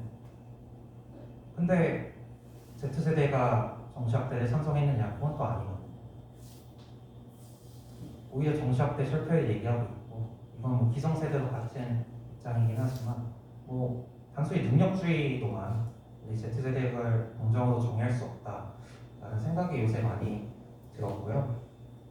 또 한 가지 더 느낀 거는 Z세대의 공정이 굉장히 광범위한 분야에 적용되어 있구나. 우리가 흔히들 선거권이 없을 때 저는 기본권 측면에서 선거권에 접근했었는데 요즘 친구들은 그게 아니더라고요. 우리에게 선거권을 안 주는 거, 피선거권이 없는 거는 불공정하다고 생각을 합니다. 실제로 저희 같이 활동하던 친구들도 불공정하다고 생각해서 정책을 제안을 했고 공정하게 하기 위해서 피선거권과 교육감 선거 연령을 하향시켜 달라는 정책을 제안했습니다. 그래서 우리가 생각하지도 못하는 것까지 Z세대는 공정을 적용시키고 있는 게 아닌가 하는 생각을 하게 되고요. 그래서 Z세대의 공정은 딱 한 줄로 정리하면 뭐 정리도 할 수 없겠지만 굉장히 광범위하게 적용이 돼 있고 단순히 능력주의로만 포장된 게 아니라 그 안에 능력주의와 뭐 개인의 노력과 사회적 배경과 그런 것들이 정말 복합적으로 구성되어 있는 그런 Z세대 개념이라고 저는 생각을 합니다. 그래서 사실 우리 사회가 공정해야 된다는 것에는 모두가 동의하는 사실인데요. 근데 지금 돌이켜 생각해보면 공정이란 것에 사회적 합의를 해본 적이 없는 것 같아요. 지금 제가 한 말씀이 MZ세대, 같은 MZ세대에 앉아 계신 세 분도 공감이 안 되는 말들이 많았을 텐데 세대 간의 차이는 얼마나 크겠어요. 지금 앉아 있는 저와 그러니까 청중분들의 공정에 관한 생각도 전혀 다를 텐데 이런 공론화의 과정이 한 번도 없어서 이런 여기까지 갈등이 왔지 않았나 하는 생각을 하게 됐고요. 결국 우리 사회가 좀 서로 이해를 하고 존중하면서 좀 공정에 관해서 논의할 수 있는 그런 공론화의 장이 앞으로 많이 열려야 되지 않을까. 그래서 개념을 조금씩 맞춰가는 게 아니라 그냥 점점 사회적 합의를 봐야 되지 않을까 하는 생각을 해보면서 발표를 마치도록 하겠습니다. 사실 머릿속에 있는 내용을 말씀드린 거라 많이 두서가 없었을 텐데 또 들어주셔서 대단히 감사합니다. 감사합니다. 네, 공정에 대해서 제 세대 입장에서 말씀을 해줬습니다. 요즘 가장 뜨겁죠. 어제 쇼트트랙 판박한 점 보면서 공정이 떠올랐었는데, 네, 아마 응답 질문하실 분들이 많이 있지 않았을까 저 개인적으로 생각이 되고요. 자 이제 마지막 우리 그 청년 세대 그 강진명 씨 모시고 청년 창업자의 실제 이야기 현장 벽보라고 표현을 해놨는데. 이너스 협동조합 대표로 계십니다. 강진명 씨 모시겠습니다. 네. 앞에 이제 세 분께서 발제한 내용을 들으면서 상당히 좀 흥미롭습니다. 너무 이제 발제를 하러 왔는데 이 앞에 앉아 있는 것처럼 그냥 빨려 들어서 들었던 것 같고요. 조민경 의원님이 이야기하실 때 사실 저는 MZ세대지만 MZ세대가 뭐지? 잘 몰라요. 그런데 이야기 듣다 보니 난데? 유튜브 틀어놓고 내 할 일 하는 거 난데? 1.5배지 난데? 다 못하는구나 싶었습니다. 네, 사실이고요 정말로. 그리고 이강희 대표님 이야기 들으면서는 저도 이제 산업에 대한 주제가 이제 발제이고 그리고 저도 기업을 운영을 하면서 상당히 공감되는 부분들이 많이 있었던 것 같아요. 네, 그리고 김영우 이사님 이야기 들으면서는 그 화법이 상당히 친숙했습니다. 정말 뭐랄까 이야기 내용 중에 공감되는 것도 되게 많았고요. 제가 이야기를 하게 될 내용들이 이 세 분들이 조금씩 다뤄주셨던 부분들인 것 같아요. 우선은 창업가로서 활동을 하게 되면 자연스럽게 지역에서 정치적인 활동을 하시는 분들과 접촉하게 되는 부분들이 자주 생깁니다. 네, 그쪽에서 먼저 관심을 갖고 어떤 정책적으로 저희가 하고 있는 사업에 관심을 가지시면서 제안을 요청을 하시는 경우도 있고요. 그래서 저도 정치에 어떤 당에 관심을 가졌다라기보다는 정치라는 것에 대해서 조금씩 관심을 갖게 됐었는데요. 이 마음이 좀 뭐랄까 싹둑 잘려 나왔었던 적이 잠깐 있었어요. 누구라고 지칭은 하지 않겠지만 그 부분을 평하고 싶지는 않기 때문에 한 번씩 국회의원분들께서 지역사회에서 어떤 일들을 했는지 발표회를 하시잖아요. 그런데 한번 관심이 생겨서 지역사회에서 어떠한 일을 하셨는지 궁금해서 참여를 했었던 적이 있었습니다. 상당히 많은 분들이 자리에 앉아 있으셨어요. 그런데 듣고 싶은 내용 발표는 하지 않고 계속 누굴 소개를 하는 거예요. 계속 소개를 하는데 이제 하려나 보다 했는데 다시 사회자가 이야기를 멈추고 다시 또 누굴 소개하고 또 잠깐 이야기를 하다가 또 멈추고 또 누군가를 소개하고 저는 어떠한 지역사회 변화가 일어나는지가 궁금해서 그 자리에 갔는데 동네 조기축구회 회장님의 이름을 들어야 되는 거예요. 조기축구회에 대해서 뭐라고 하는 건 아니지만 전혀 궁금하지 않은 정보가 계속 들어오니까 유튜브도 1.5배속으로 보는 저에게는 그 자리에 앉아있을 이유를 못 느꼈습니다. 그래서 30분 정도 동안 그 자리에 좀 버티고 앉아있다가 그냥 그 자리에 나왔습니다. 그리고 그 뒤에 누가 누구를 한데 조금도 관심을 가져본 적이 없어요. 그냥 정 관심이 있으면 인터넷에 잠깐 기사 검색을 하거나 카카오톡에 플러스 친구로 인천 지역 기사가 이제 오는 플러스 친구로 몇 개 등록을 해서 지역사회 변화들을 지켜보거나 이제 그런 정도만 활동을 하고 있습니다. 저는 청년 세대들의 되게 답답했던 게 허례허식을 정말 좀 못 견디는 게 저희 그 세대인 것 같아요. 영화를 보면은 그렇게 상상을 해보셨으면 좋겠어요. 엔딩 크레딧이 그 먼저 올라오고 영화가 시작한다고 한번 생각을 해보셨으면 좋겠습니다. 정말 지루하겠죠. 영화를 보러 왔는데 그러면 사람들이 분명히 10분, 20분 늦게 영화관에 입장하는 게 문화가 될 거예요. 그걸 원하지 않는 거예요. 그래서 저는 이러한 작은 변화도 혁신을 말하면서 정치를 하면서 혁신을 말하는데 왜 이 작은 변화조차 해내지 못할까? 그러면 이미 관심이 좀 멀어질 수밖에 없는 거죠. 그래서 그 부분을 좀 말씀을 드리고 싶었고요. 그리고 또 두 번째로는 이 이야기를 해야 되나 말아야 하나 좀 고민을 정말 많이 했어요. 왜냐면 제가 그 기성세대라고 표현을 해야 될까요? 약간의 갈등, 사업을 하면서 어떤 모임에 참여했다가 겪었던 갈등 상황이 있었는데요. 그분들을 제가 뭐 인간적으로 절대 싫어한다 이런 건 아니고 제가 어떠한 부분에 있어서 갈등을 느꼈고 왜 그곳과 더 이상 활동을 안 하게 되었는가 그 과정을 좀 말씀을 드리려고 합니다. 그래서 혹시 그 상황에 관계되어 있으셨던 분들이 이 자리에 있으실 수 있었는데 그냥 좀 편안하게 들어줬으면 좋겠습니다. 제가 어떤 한 단체에서 그 활동을 하고 있었습니다. 임원직을 맡아서 활동을 하고 있었고 제법 규모가 있는 단체였어요. 그런데 어느 날 선거철이었던 것 같은데 선거 시즌이었던 것 같은데 그 위원장 되시는 분께서 특정 후보에 대한 지지 선언을 하셨어요. 그런데 회원들 중에서 이 단체의 장이 그것에 대해서 직접적으로 이렇게 표명을 한 것은 좋지 않은 것 같다, 옳지 못한 것 같다라는 의견을 제시를 하셨었습니다.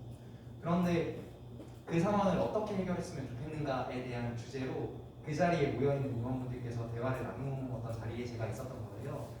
그런데 대부분의 의견은 우리도 한 명의 사람이고 한 명의 투표권자로서 누군가에 대해서 지지 표명을 할 수 있다. 그렇기 때문에 그 의견에 대해서는 굳이 답변할 필요가 없다라는 분위기로 이야기가 흘러가고 있었어요. 그런데 저는 좀 그 자리가 조금 불편하더라고요.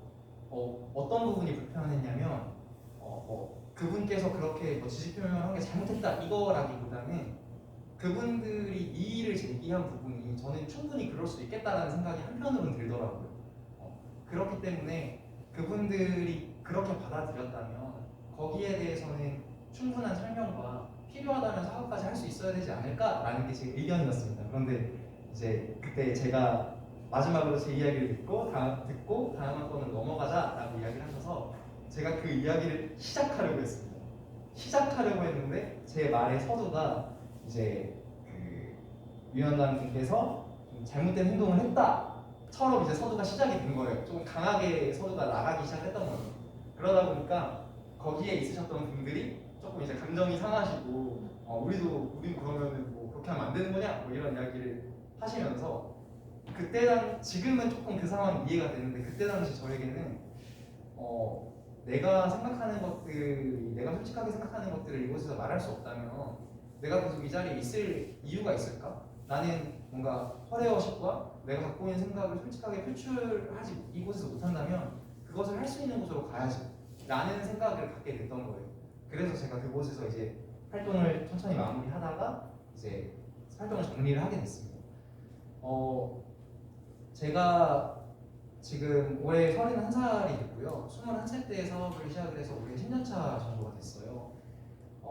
청년 네트워킹을 하면서 제 나이 또래 언저리에 분들과 많은 소통과 대화를 나누는데요. 그 중에서는 그래도 제가 10년이기 때문에 많이 오랫동안 이제 일을 하는 편이에요.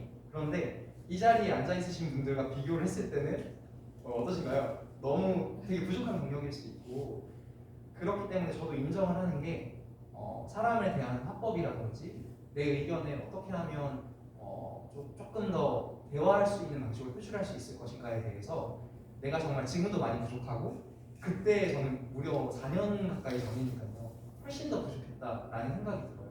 그래서 MZ세대뿐만 아니라 좀 어린 청년들이 어떤 이야기를 할 때 조금 너무 강하게 표현하는 거 아니야? 라고 느끼시는 경우가 저는 종종 생기실 거라고 생각을 합니다. 그런데 그건 조금 미숙한 건 것 같아요. 그래서 그 청년이 그렇게 이야기를 했을 때 정말로 이 사람이 그래서 하려고 하는 이야기가 뭐지를 좀 집중해서 들어야 하는 것 같습니다. 뭔가 감정적인 불편함, 뭔가 나를 거부하는 것 같은, 혹은 이 단체, 이 그룹의 존재 가치를 부정하는 것 같은 느낌까지 받으실 수 있지만, 정말로 그 청년이 무엇을 말하고자 하는가를 들어주시고 그것을 캐치하셨다면 저는 공감할 수 있는 영역을 저는 그 청년이 이야기할 거라고 생각합니다. 그 부분에 대해서 공감하고 시작을 한다면 언젠가 깨닫게 되는 것 같아요. 저도 그때 당시 제가 조금 강하게 말했던 거에 대해서 많은 반성을 했거든요. 그래서 그 시간을 좀 기다려주는 게 필요한 것 같고, 저는 MZ세대와 기성세대가 의 관계 개선, 다른 사실 MZ에 제한할 필요는 없는 것 같아요. 저는 그런 생각을 많이 합니다. 그때 제가 미숙하게 행동을 했던 것에 대해서 약간 어떻게 보면 누군가가 지적해주지 않았기 때문에 스스로 좀 반성하면서, 저도 비슷한 일을 경험하면서 비슷한 상황에서 팀원이 저에게 너무 강하게 말하는 걸 경험하면서 아, 내가 그때 그렇게 행동했었구나를 좀 알게 됐던 것 같아요. 그런데 누군가가 먼저 그 미숙한 내 행동을 이해해주고 제 이야기에 공감해주고, 그리고 나서 제가 잘못한 행동에 대해서 조금 제가 들을 수 있는 언어로 공감해주고 들어주고 지적해줬다면 되게 감사했을 것 같아요. 이상적인 부분으로만 말씀드리는 것이 아니라 실제로 인천 지역에서 활동하면서 그런 멘토분들을 만나봤습니다. 네. 이름을 언급드릴 수도 있지만 굳이 언급드리지 않겠습니다.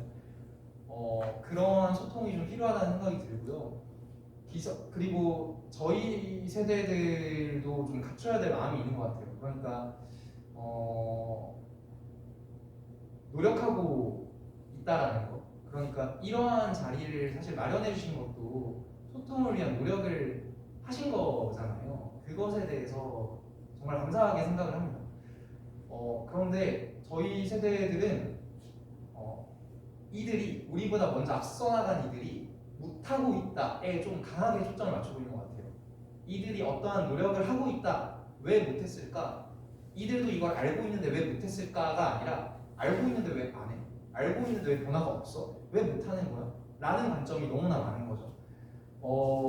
저는 인천 지역에서 많은 청년 활동을 해왔었지만 조금 아쉬움을 느꼈던 모임도 많이 있었어요. 어떤 부분에서 아쉬웠냐면은 너무나 정당하고 좋은 정책을 이야기를 합니다. 그런데 그래서 그걸 어떻게 실행할 수 있을까? 구체적인 플랜에 대해서 논의를 시작을 하면은 침묵하는 거예요. 그 정책이 필요한 것을 알겠어. 좋다는 것을 알겠어. 그런데 그걸 위해서는 이러이러한 행정 절차가 해결이 돼야 되고 이러이러한 과정들이 좀 해결이 돼야 되는데 이 부분은 어떻게 할 수 있을까에 대해서까지는 알아보지 않는 거예요. 아까 이강인 대표님께서 책임은 지기 싫어하고 의견은 이야기를 한다, 이런 이야기를 하셨는데 상당히 공감합니다. 회사 운영을 할 때도 저희 팀원들도 이제 되게 편하게 이야기를 회의할 때 회사에 대한 불만사항, 우리가 개선해야 될 점들을 정말 때로는 공격적이게 이야기를 합니다. 그런데 제가 그 이야기 듣다가 맞다, 그 말이 맞다, 나도 그 부분에 생각하고 있다. 그런데 그걸 어떻게 우리가 해결을 해나갈 수 있을까를 이야기를 했을 때 이 팀원들이 침묵하는 거예요. 저에 대한 이제 아무래도 제가 대표이고 리더이다 보니까 저의 어떤 능력의 부족과 부족함을 탓하는 것처럼 들리고 실제로 그런 것도 있다고 생각을 합니다. 그런데 그것을 우리가 함께 해결해 나가면 좋겠다라는 것을 표출을 해도 그걸 너가 해결 못했어?처럼 되는 경우가 종종 있었던 것 같아요. 그래서 저희 따라가는 저희들도 기성세대들이 내가 생각하는 것들을 모르고 있지 않다, 알고 있다. 그리고 그것을 어떻게 해결해 나갈지에 대해서는 우리가 이제 감정의 벽을 조금 허물고 우리 편에서도 소통하는 자세가 좀 필요하다, 이런 생각을 저는 합니다. 그리고 창업을 하면서 또 다시 창업에 대한 얘기로 돌아와서요.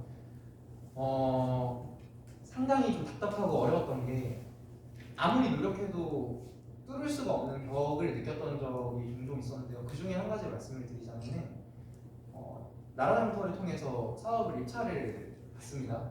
규모가 좀 큰 사업을 입찰을 받게 되는데요. 수익계약이 아니니까 1억, 2억 원 정도 되는 사업을 수행을 하려면 2억 원짜리 사업을 수행하려면 1억 원 이상의 사업 실적이 있어야 그 사업을 수행할 수 있게 되는 경우가 많이 있습니다. 그런데 청년들이 그 실적을 갖추는 건 사실 쉽지 않습니다. 뭐 2천만 원짜리 사업을 3개를 해내면 5천만 원짜리 사업에 도전할 수 있는 기회가 생기는 경우도 있지만 2천만 원 이하의 사업은 수익 계약이잖아요. 그런데 청년 세대들이 수익 계약을 하려면 어떻게 해야 할까요? 사람을 알고 있어야 합니다. 누군가를 알아야 한다는 거예요. 인맥이 필요하다는 거죠. 그렇기 때문에 이 상황을 진입을 하는 게 되게 쉽지 않습니다. 이강희 대표님께서 혹시 2억 사업 이상의 사업들 수행하신 적 있으시죠? 네. 근데 되게 저희들은 아직도 실현해내지 못한 영역이에요. 정말 인천 지역에 있는 많은 기업들이 이러한 사업을 따내기 위해서 어떻게 해야 되냐면요. 이러한 사업 실적이 있는 기성 기업가분에게 부탁을 해서 컨소시엄 요청을 해서 회사 이름을 빌려야 돼요. 아무것도 안 하셔도 됩니다. 저희한테 이름만 빌려주세요. 저희가 이 사업을 하고 싶은데 못해서 그럽니다. 이게 관계없이 가능할 거라고 생각하십니까? 이런 대화가. 그러면 청년들은 계속 낮은 단위의 사업들만 하는 거예요. 발전할 수 있는 역량이 있고 능력이 있는 청년들도 제대로 된 점검의 기회도 얻지 못하고 서류도 못 넣는 거거든요. 경쟁 입찰에 서류도 못 넣고 사전에 그냥 잘려나가는 겁니다. 그런 상황들이 너무 저는 안타깝다고 생각을 합니다. 요즘에 청년 창업에 대한 지원 정책이 되게 잘 돼 있어요. 아까 청소년 창업에 대한 부분을 이야기하셨는데 저희가 인천대학교와 같이 청소년 창업 동아리가 없는 학교 창업 동아리 만들어주는 사업과 여러 사업들 연계해서 하고 있어서 공감을 합니다. 그런 부분이 되게 필요해요. 그런데 지원금이 되게 잘 나와요. 그래서 사업 아이템 개발을 못해서 망한 청년들이 없어요. 요즘에는 조금만 능력이 있고 괜찮은 청년들은 시제품을 만들어내고 어느 정도 양산까지도 들어갈 수 있는 자금을 능력을 확보할 수 있습니다. 그런데 양산을 해도 물건을 팔아야 되고 기관들의 입찰에서 뭔가를 얻어내야 되는데 과연 이 청년들이 그것을 위해 필요한 사람들을 어디서 어떻게 알아갈 수 있는가, 이 부분에 대해서 상당히 막막한 부분이라는 거죠. 그리고 또 한 가지 말씀드리고 싶은 것은 인천 지역에 있는 청년들이 서울로 많이 빠져나가는 이유 중에 하나가요. 인천 지역에 있는 조금 공격적인 이야기하게 될 것 같은데 공무원분들의 태도에 있다고 저는 생각을 합니다. 모든 분들이 그렇다라고 말씀드리고 싶진 않아요. 너무 존경할 만한 분들도 인천 지역에서 많이 만났습니다. 그래서 특정 몇몇 부분과 창업에 대한 인식 제고가 조금 공무원들 사이에서 필요하다라는 부분을 이해를 해주셨으면 좋겠습니다. 겪었던 상황과 겪었던 상황들을 말씀을 드리겠습니다. 구체적으로 말씀드리면 안 되니까 어떤 일이 있었냐면요. 어떤 이제 지역의 공무원분께서 어떤 문화 관련된 사업을 추진을 하고 싶은데 아무래도 청년들과 협업을 하는 게 조금 더 좋은 콘텐츠를 발견할 수 있을 것이다 라고 생각을 하신 거예요. 그래서 어떠한 사업을 어떻게 진행할 것인지, 이 공간을 어떻게 변화시킬 것인지에 대해서 조사할 걸 청년들한테 의뢰를 했습니다. 어떤 단체에 의뢰를 했고 그 단체가 제가 알기로는 거의 반년 가까이 조사를 했고 콘텐츠를 고민을 했고 개발을 했습니다. 그래서 그 안에 드렸어요. 그런데 결론이 뭐였냐면요. 좋네? 우리가 직영할게. 끝이었습니다. 그들이 6개월 동안 노력을 했습니다. 그런데 그것을 조사하는 데 비용을 주지 않았어요. 외부에 설계도 맡길 때도 외부 업체에 얼마씩 견적을 넣고 비용을 주지 않았습니까? 그런데 청년들에게는 그것을 하지 않은 겁니다. 왜냐하면 여전히 인천 지역에서는 청년들이 싸다, 청년들이 절박한 것을 좀 역이용하고 있지 않나 라는 생각을 했던 적이 좀 있었던 것 같습니다. 그 청년들이 상당히 능력이 있는 청년들인데 안타깝게 그 지역 공무원분들과 더 이상 협업을 하지 않기로 결심을 하고 독립적으로 활동을 하고 있어요. 긍정적인 면은 너무나 잘 풀렸다는 거고 그 청년들이 잘 풀려가고 있다는 것이고요. 지역사회에 너무나 안타까운 부분은 또다시 지역과 협업할 수 있는 좋은 콘텐츠를 만들어낼 수 있는 청년을 잃을 뻔했다라는 생각을 합니다.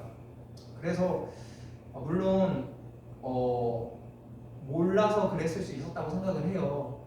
그렇기 때문에 일단 그 청년을 좀 붙잡고 이후에 다시 좀 어떻게 하면 이러한 상황들이 생기지 않을 수 있을까라는 고민을 좀 하게 됐는데요.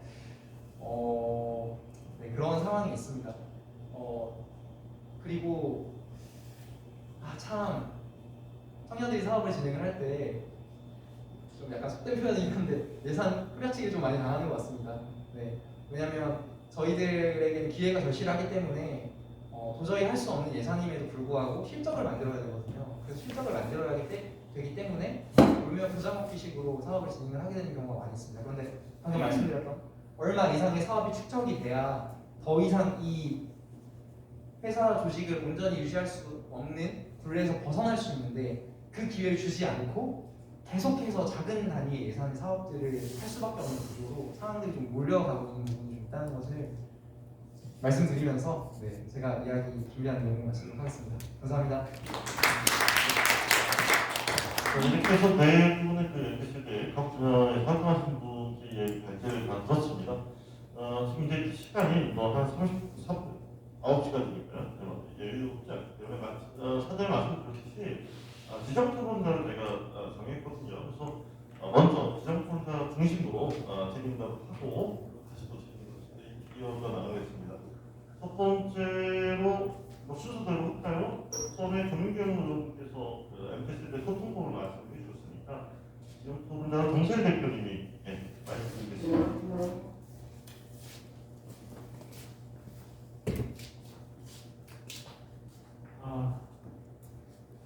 포럼이라고 말씀드릴 수는 없을 것 같습니다.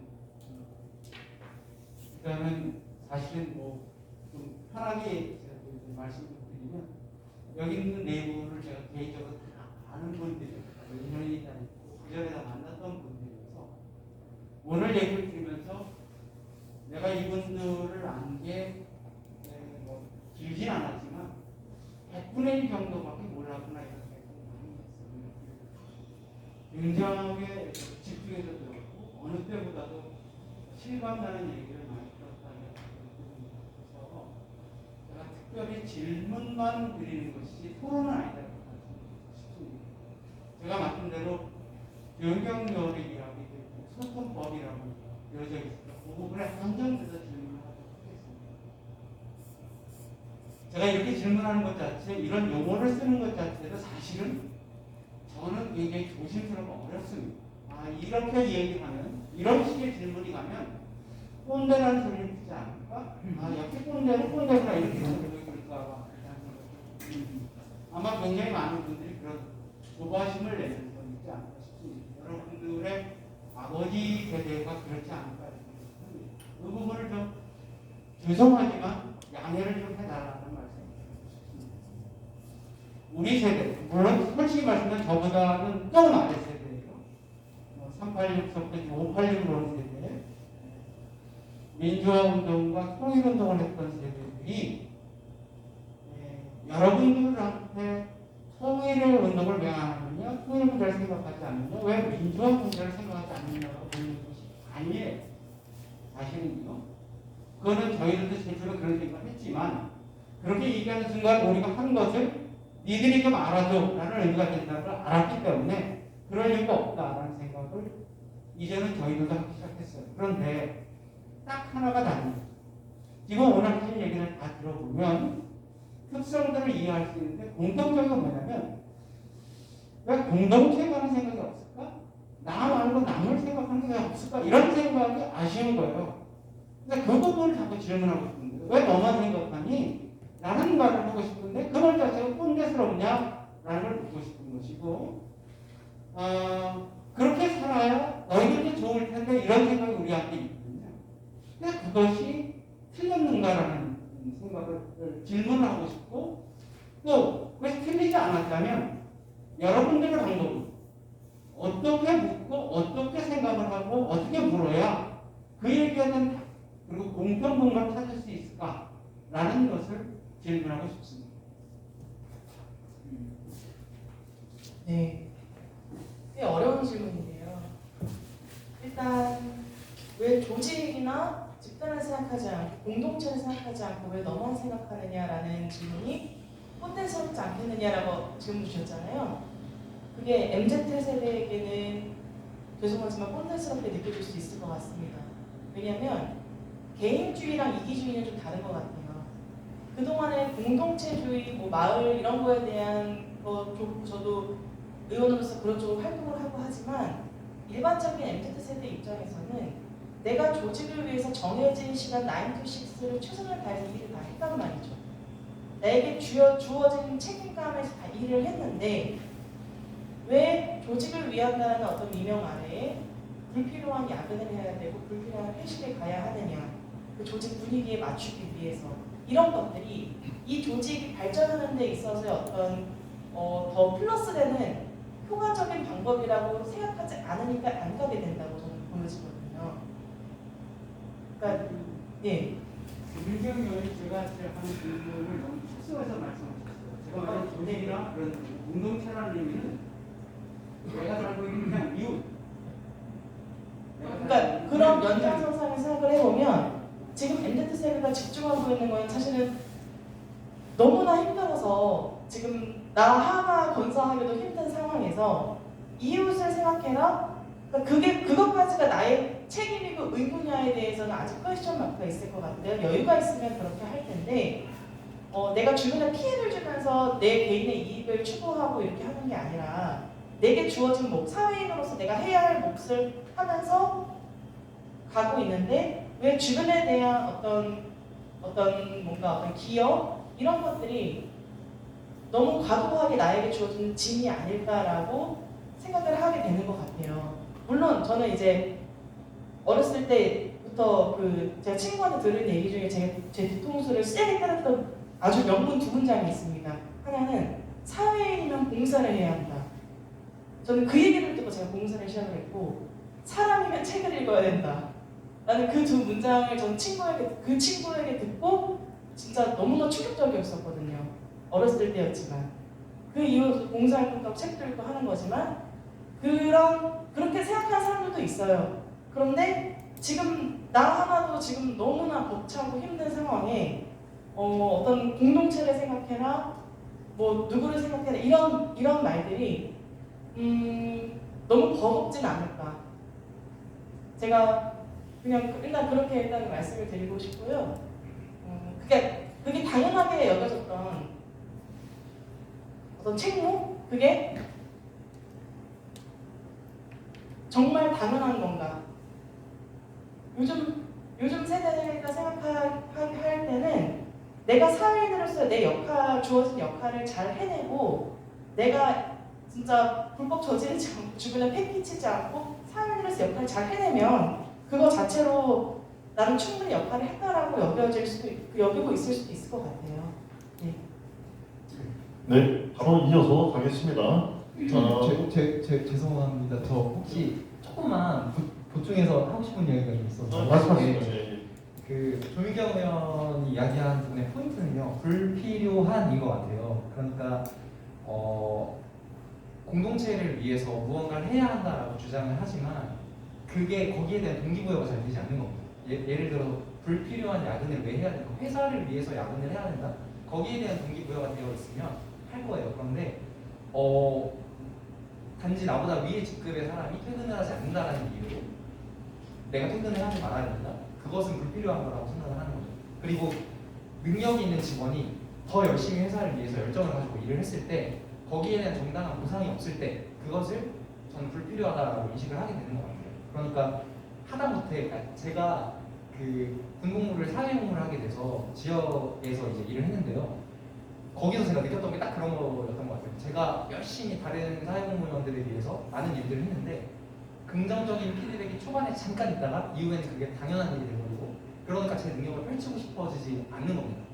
하다못해 말로라도 긍정적인 피드백 그리고 내가 왜 그 일을 해야 되는지 내가 나라는 사람의 가치에 맞춰서 그것을 설득해 준다면 기꺼이 내가 그것을 할 수 있고 그 이상을 해낼 수 있는데 그분들의 언어로 저를 설득하려고 하니까 제가 설득되지 않는 거예요. 내가 어떤 사람이고 내가 추구하는 가치에 맞춰서 이 공동체의 가치가 나라는 사람과 함께 갈 수 있는 거구나가 이해가 되면 할 텐데 그게 안 되는 상태에서 공동체를 생각해서 해라 의무감으로서 이야기를 하니까 거기에 대한 동기부여가 되지 않아서 생기는 부분이라고 저는 생각합니다.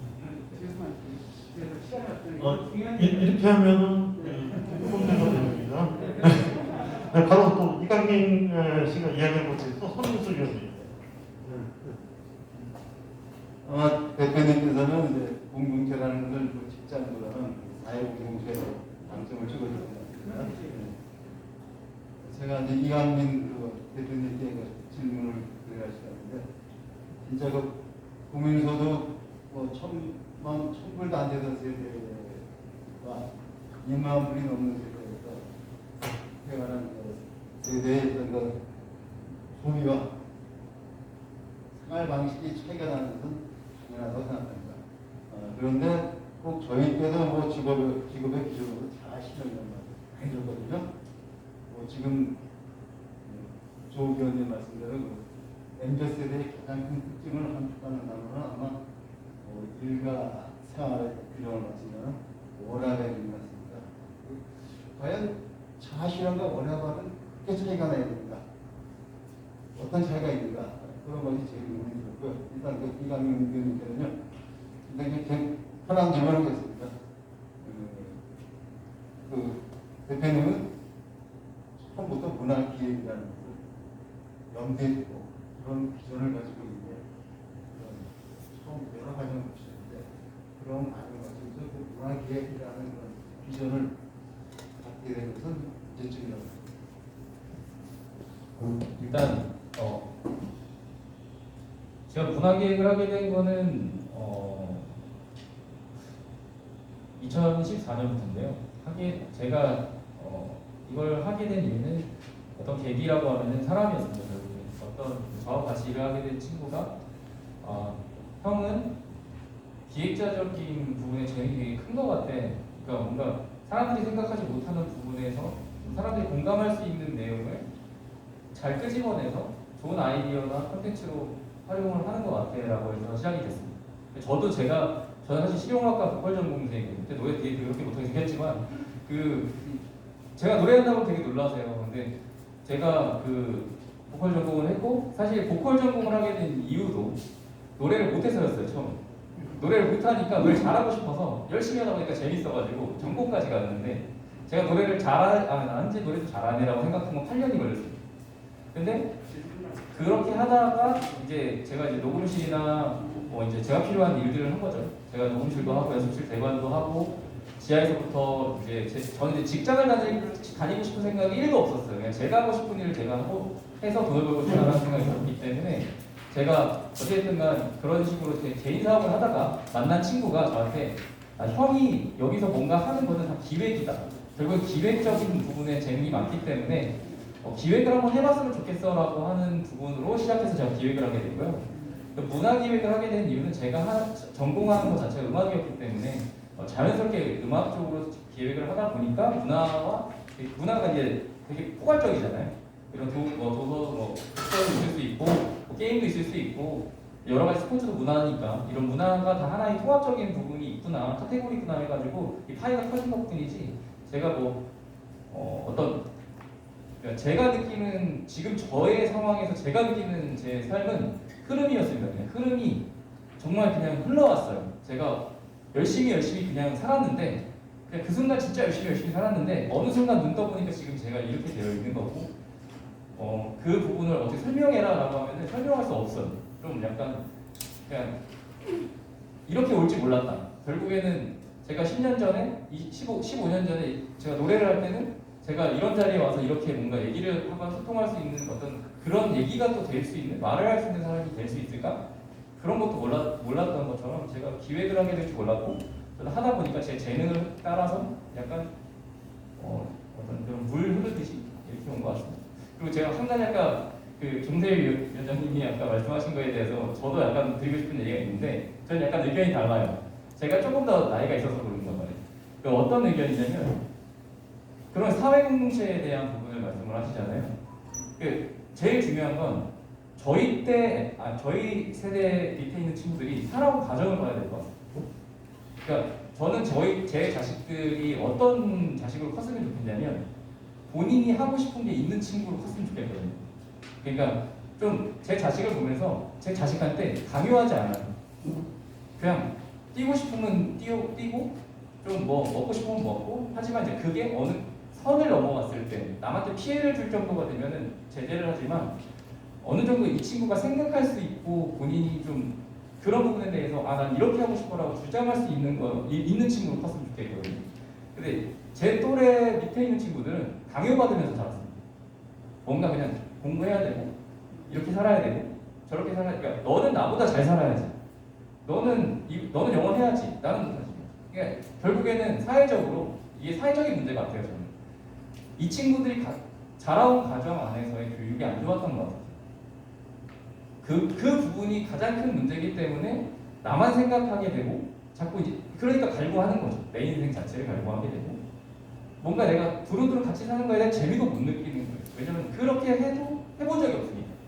그러니까 애초에 아주 어릴 때부터 엄마 아빠가 일한다고 너무 이렇게 자식을 돌보지 못하고 어디나 맡겨놓고 이런 것이 아니라 사회적인 어떤 서비스가 어찌됐든 간 어릴 때부터 공동체라고 하는 것은 즐겁고 행복한 것이다라고 하는 생각이 들게 자라야 되는데, 너무 이게 현실주의적인 부분과 그리고 내가 돈을 많이 벌어야만 행복해라고 하는 물질주의적인 부분이 너무 강했기 때문에 저희 같은 또래 애들이 거기에 더 집중을 하고 있는 것 같습니다. 저는 그렇게 생각합니다. 네. 바로 이어서 가겠습니다. 다음에는 그 Z세대가 얘기하는 거를 김웅 사님이 마이크 드릴게요. Z세대들이 공정 선택이죠. 시간이 없으니까 10년 더 간단히만 해보고 싶습니다. 공정에 관한 정의를 할 수 없다 이렇게 말씀주셨고, 그리고 공정에 대한 사회적 수비가 없는 것 같아요. 이렇게 변호를 안 하게 되신 것 같아요. 네, 사실 저는 요즘 젊은 세대에 관한 맥락에 사실 솔직히 잘 모릅니다. 알고 있고, 제가 하는 방향이 좀 이론적이고 본질적인 문제를 추구하는 그런 입장이다 보니까 현실적인 문제에서 약간 좀 거리가 있습니다. 그래서 와서 저도 여기 와서 갑작스럽게 이제 지정 질문자가 결정을 받았는데, 자연스럽게도 요 며칠 동안 계속해서 이런 문제를 가지고 좀 들을 수 있는 기회가 있었어요. 왜냐하면 제가 또 특강이 아직이 있어가지고 계속해서 정리해가지고 듣고 있습니다. 지금 제가 아직도 며칠 동안 서로 이렇게 얘기가 아니라 사실 저는 계속해서 듣는 겁니다. 내용이 알았을 때 MZ세대에 관한 얘기가 계속 동안 최근 선거 관계가 듣고 분석하고 있어서 서로 이런 얘기가 있어요. 왜 이 사람들이 이럴까? 이걸 좀 관심을 가지고 이것도 좀 살펴봐야 된다. 이렇게 얘기를 하더라고요. 좀 있으면 사회학자들이 다 분석할 텐데 뭐 하시려고 하니까. 제가 그 분석을 사회학자들이 하겠지만 저도 또 공부하는 사람의 입장으로서 좀 나름대로 또 연구하고 살펴볼 내용이 있지 않는가 생각을 갖기 있었거든요. 제가 이제 오늘 드리고 싶은 질문이 있습니다. 혹시 지금 아까 박성우 학장님께서 말씀하신 주제가 사실 이제 공정하고 세계관이잖아요. 혹시 이 공정에 관한 문제도 정확하게 총의를 스스로 갖지 못한다고 하면 그거는 세계관적인 혹은 가치관적인 문제가 있는 건 아십니까? 방금 이 대표께서 분배 문제를 이제 말씀하셨는데, 지금까지 한 20년 동안 살아온 과정이 교육 문제가 참 심각했던 건 아닌가, 이런 문제를 한번 살펴봐야겠다 이런 생각을 가졌는데, 그 문제에 대해서 어떻게 생각하시는지, 또 다른 분들도 이런 가치관 문제, MZ 세대에 관해서 가치관 문제 혹시 얘기해 주실 수 있으면 좀 듣고 싶습니다. 네, 감사합니다. 일단 제가 공정을 정의할 수 없다고 말씀드린 제가 그렇게 생각한 가장 큰 이유는 지금 앉아있는 이 네 분이 생각하는 공정이 다 다를 것입니다. 제가 생각하는 공정, 또 대표님께서 생각하시는 공정, 의원님이 생각하시는 공정 다 다르기 때문에 저는 공정이라는 것을 단순히 한 단어, MZ세대의 공정을 단순히 능력주의라는 한 단어로 정의할 수 없다고 그렇게 생각을 하는 거고요. 같은 맥락에서 서로 갖고 있는 고유의 가치관이 다르기 때문에 저는 고유의 가치관이 다르기 때문에 다른 것이지 그것이 가치관적인 문제가 있다고 저는 생각하지 않습니다. 가치관의 형성 과정이 달라왔을 뿐이지 달라왔기에 가치관이 다른 거고 그렇기 때문에 서로가 생각하는 공정이 달라서 저는 공정을 정의할 수 없다고 생각을 한 거고요.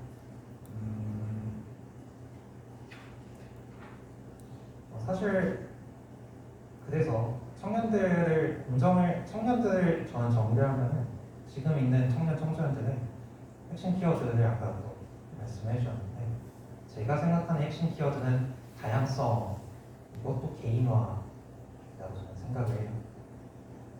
공정에 관한 내용은 아닌데 그 예시를 들 수 있는 것 중 하나가 하다못해 핸드폰, 다들 스마트폰 사용하고 계시잖아요. 같은 기기이지만 같은 회사이지만 세팅해놓은 게 다르고 글꼴부터 해서 뭐 주사율, 뭐 벨소리, 음악, 배경화면 다 다르듯이 그게 자기의 취향에 맞춰서 이렇게 설정이 되듯이 청년들이 생각하는 공정도 본인이 살아온 과정에서 가치관을 형성하면서 설정한 거라고 저는 그렇게 생각을 해서 단지 이게 문제가 있는 게 아니라 저는 이게 옳기도 하면서 문제가 없는 자연스러운 현상이 아닐까. 그렇기 때문에 공정을 정의할 수 없다라고 저는 그렇게 생각을 하고 말씀드렸습니다. 네, 더 깊이 논의하면 좋겠습니다. 좀 이야기를 해주시고요. 저희 마지막 강진명 씨가 했던 청년 취업 관련된 거를 조영찬 위원님께서 질문하겠습니다. 예, 오늘 말씀 잘 들었습니다. 제가 딱 보니까 우리 애들이 지금 26, 25, 23이더라고요.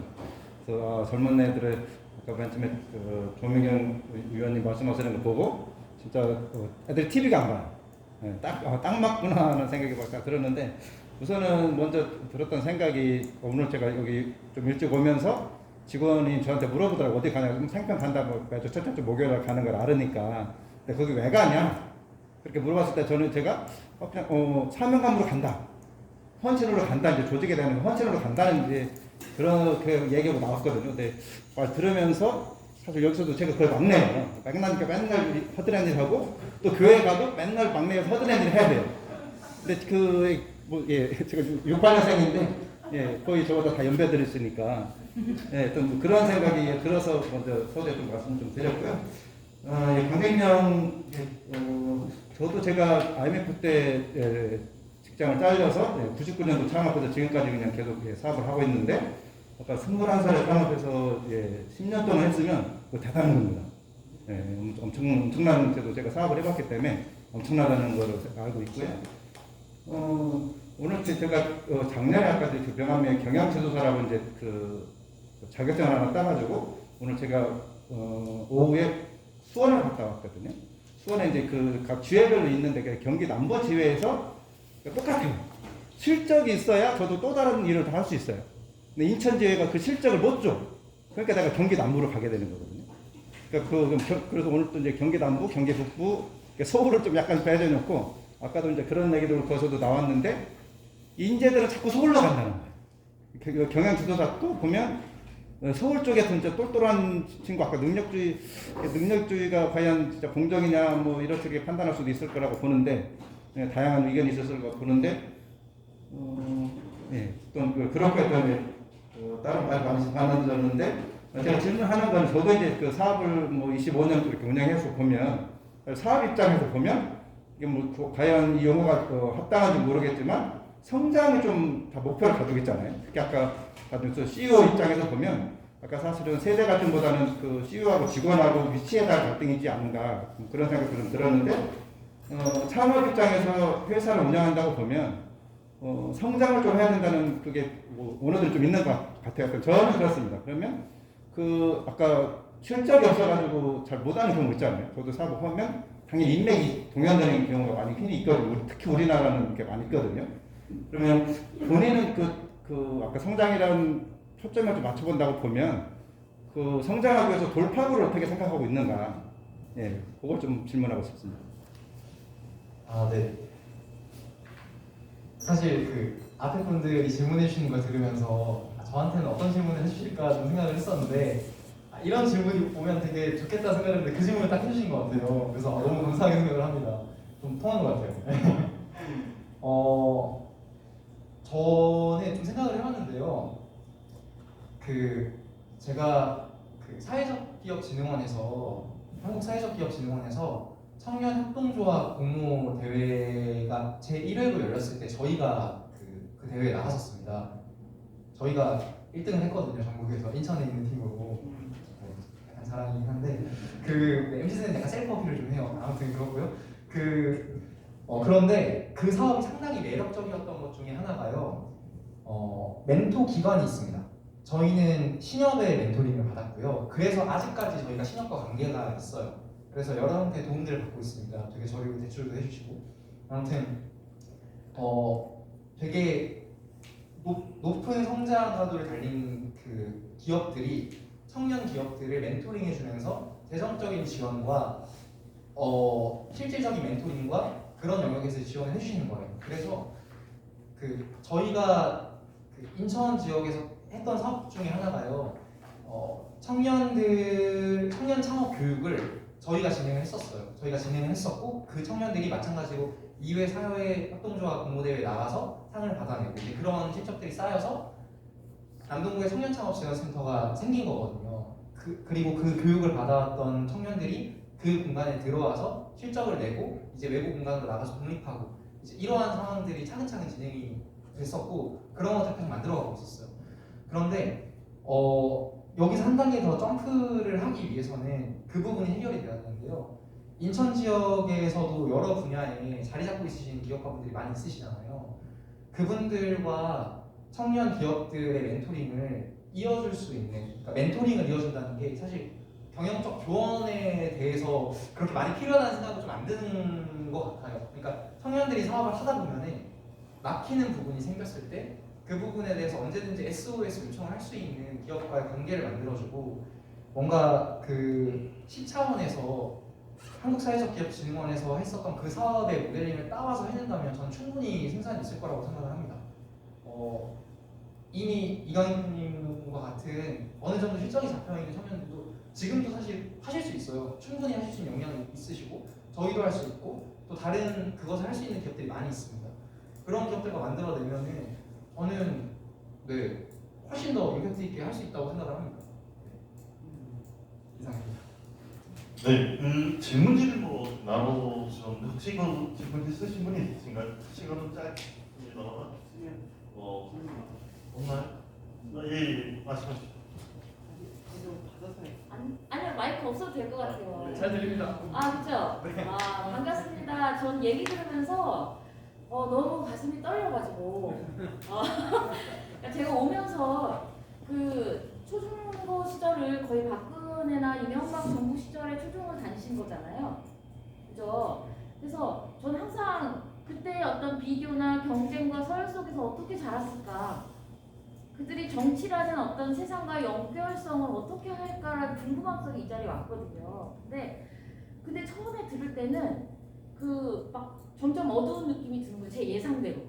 그러니까 어떤 일본의 어떤 히키코모리라든가 방한통수들처럼 세상과 연결고리를 닫고 자기만의 세상 속에 자기를 보호하는 차원이라고 들리다가 시간이 지나면서 이렇게 점점 들리는 소리가 뭐였냐면 복잡하고 적었는데 뭐랄까, 내 삶의 영역, 여기는 나야라는 나의 삶의 영역, 그리고 나의 감정의 영역을 존중하고 지금 이 순간 과거의 삶에 후회하고 미래에 대해 불안해하지 않고 지금 여기를 존중하는 삶을 산다고 계속 얘기를 하는 거예요.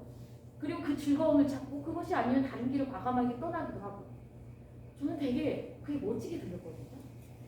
예. 그런데 중요한 거는 이제 저희는 여기서 저한테는 뭐였냐면 그렇지만 나와 세상을 연결하는 그러니까 내 삶과의 연결성이 곧 책임이 되잖아요. 그리고 그래서 저는 구호에서 나를 위해 이재명이 나오는 것이 어쩌면은 우리 친구들을 위해 구호일 수도 있다는 생각도 들었거든요. 그래서 제가 이제 고민을 해야 될 영역이고 친구들도 이제 저희 같은 꼰대들과 고민을 해줘야 될 부분이 정말 직접적 연관성에 대해서 우리가 그 구호를 내놓을 수 있고 함께 움직일 수 있는 게 어떤 걸까? 이 친구들을 귀를 기울이게 할 수 있는 방법을 고민해야 될 것 같고 저희 같은 사람을 어떻게 알려주실 수 있는지 그것도 한번 해주시면 좋을 것 같고 벅찬 다 한번 얘기해봤습니다. 네, 너무 편안하게 예. 제가 이제 좀 해도 될까요? 일단 공정 얘기하셨잖아요. 여기 있는 사람들이 다 공정이라고 하는 거 다 다를 거라고 남친들이니까 이렇게 말씀하셨는데 제가 생각하는 공정은 뭐냐면은 누구나 납득할 수 있으면 돼요. 그냥 그게 맞지. 그냥 이거예요. 그게 공정이고요. 그리고 다 말씀하시는 거에서 중심은 뭐냐면 정답을 말씀하셨어요. 존중받기라고 하는 거예요. 결국에는 나도 어떤 하나의 사회적인 매개체로서의 존중을 받아야 되는데 지금 말씀하신 입찰도 존중받지 못하는 거예요. 어찌됐든 그리고 뭐 사회적으로 이제 어떤 학생에 대한 입장도 존중받지 못하는 거예요. 그러니까 강요하지 말라는 것 때문에 엇나갔잖아요. 결국에는 환경적으로 이들한테 자유를 주지 못했다는 거죠. 그러니까 그런 부분이 제가 볼 때는 공정하지 못했고 존중받지 못한 감정을 어디로 푸는 거냐면 지금 잡고 있는 정권에 푸는 거예요. 왜냐면 내가 반항할 수 있는 건 지금 이 표로 반항할 수 있는 거거든요. 니네 나한테 이렇게 했지. 그러니까 결국 뭐냐면 빨간색 정당이 잡더라도 또 반항할 거예요. 제가 봤을 땐 그렇습니다. 그러니까 현 상황에서 너무 힘든 이 상황을 타개할 수 있는 방법은 지금 현실을 부정하는 거예요. 그렇기 때문에 제가 볼 때는 그걸 하셔야 됩니다. 너네가 납득할 만한 세상을 만들겠다. 그러니까 그리고 너네를 존중하겠다라는 메시지가 강하게 들어가야 젊은 친구들이 아무래도 마음을 열지 않을까 싶습니다. 네. 또 말씀하시죠. 내 삶과 그리고 세상과의 연결성 이런 부분 말씀해 주셨고 아까 정설 대표님도 젊은 사람들이 공동체와의 연결이 좀 약하다는 느낌으로 말씀해 주셨던 것 같은데 제 말씀은 이거예요.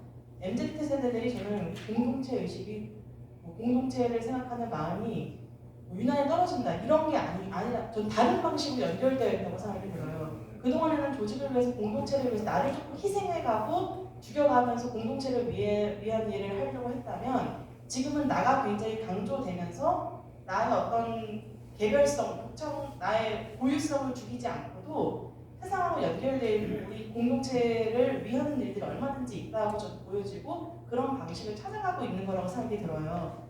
예를 들면 제 친구는 지금 스타트업에 다니고 있기 때문에 바로 이제 금방 팀장이 됐거든요. 팀장이 돼서 한 일이 자기 팀원들의 MBTI를 다 외우고 있는 거예요.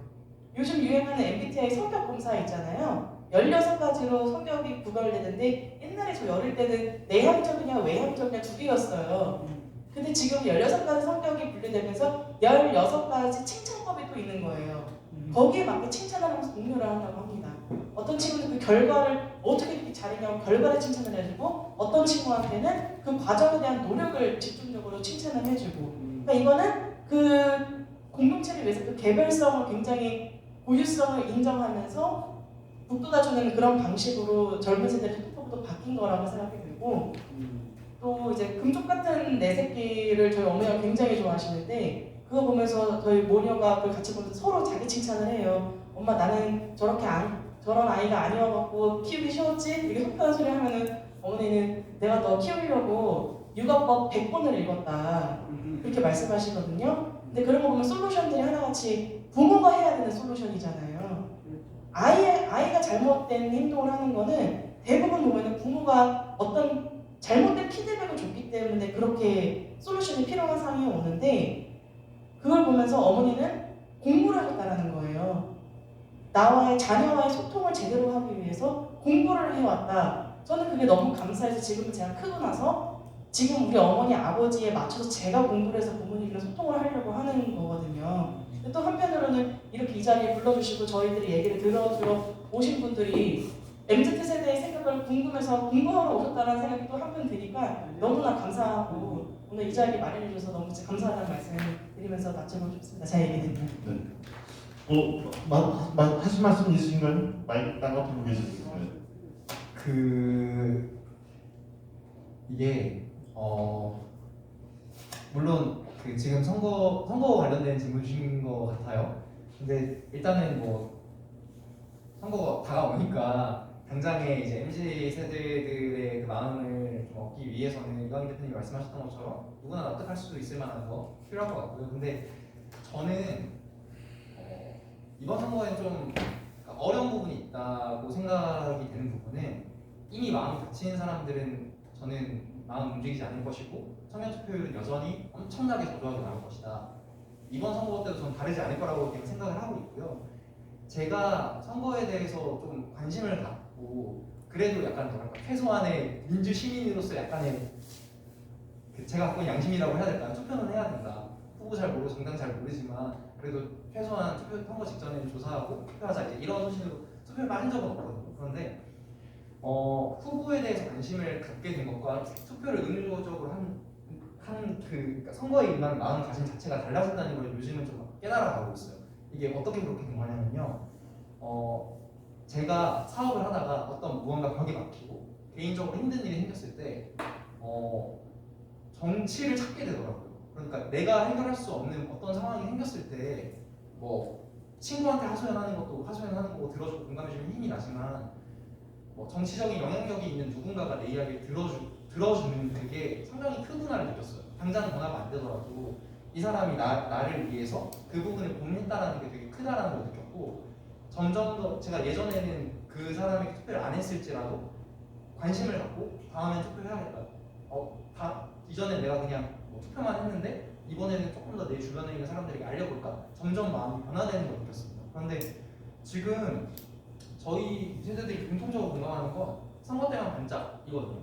선거 때만 반짝인 거예요.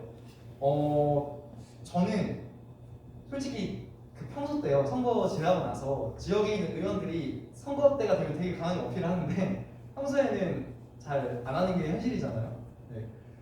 왜 안 변할까? 약간 이제 그 조민경 의원님이 있으시니까 좀 뭐 현실적인 일정이 안 돼서 그러는 건지 좀 되게 궁금하긴 합니다. 네. 제가 개인적으로 나중에 물어보도록 하겠습니다. 그래서 저는 처음에 그 교육을 하는 입장에서 처음에 그런 생각을 했었어요. 중고등학교 다닐 때 역사 공부를 배울 때 왜 무장투쟁을 해야지 교육운동을 했을까? 거기에 대해서 동의를 안 했던 사람이었는데 교육을 하다 보니까 어떤 생각이 드냐면요. 10년, 20년 뒤를 봐야 되는구나라는 생각을 했어요. 지금 교육이 제대로 잘 되지 않았다. 그 부분에 대해서 기성세대도 놓쳤고 그 자랐던 세대들도 좀 놓쳤던 부분이 있다. 이런 이야기가 계속 나오고 있어요. 그러면 다시 교육이 돼야 되는 거거든요. 그러니까 당장의 선거를 위해 달려가는 후보도 필요하겠지만 지금 말고요. 10년, 20년 뒤에 이 사람이 젊은 세대들의 마음까지 사로잡을 수 있게끔 어필될 수 있는 것들을 지금부터 갖춰나가야 되지 않는가라는 생각을 합니다. 네, 여기까지 하겠습니다. 감사합니다.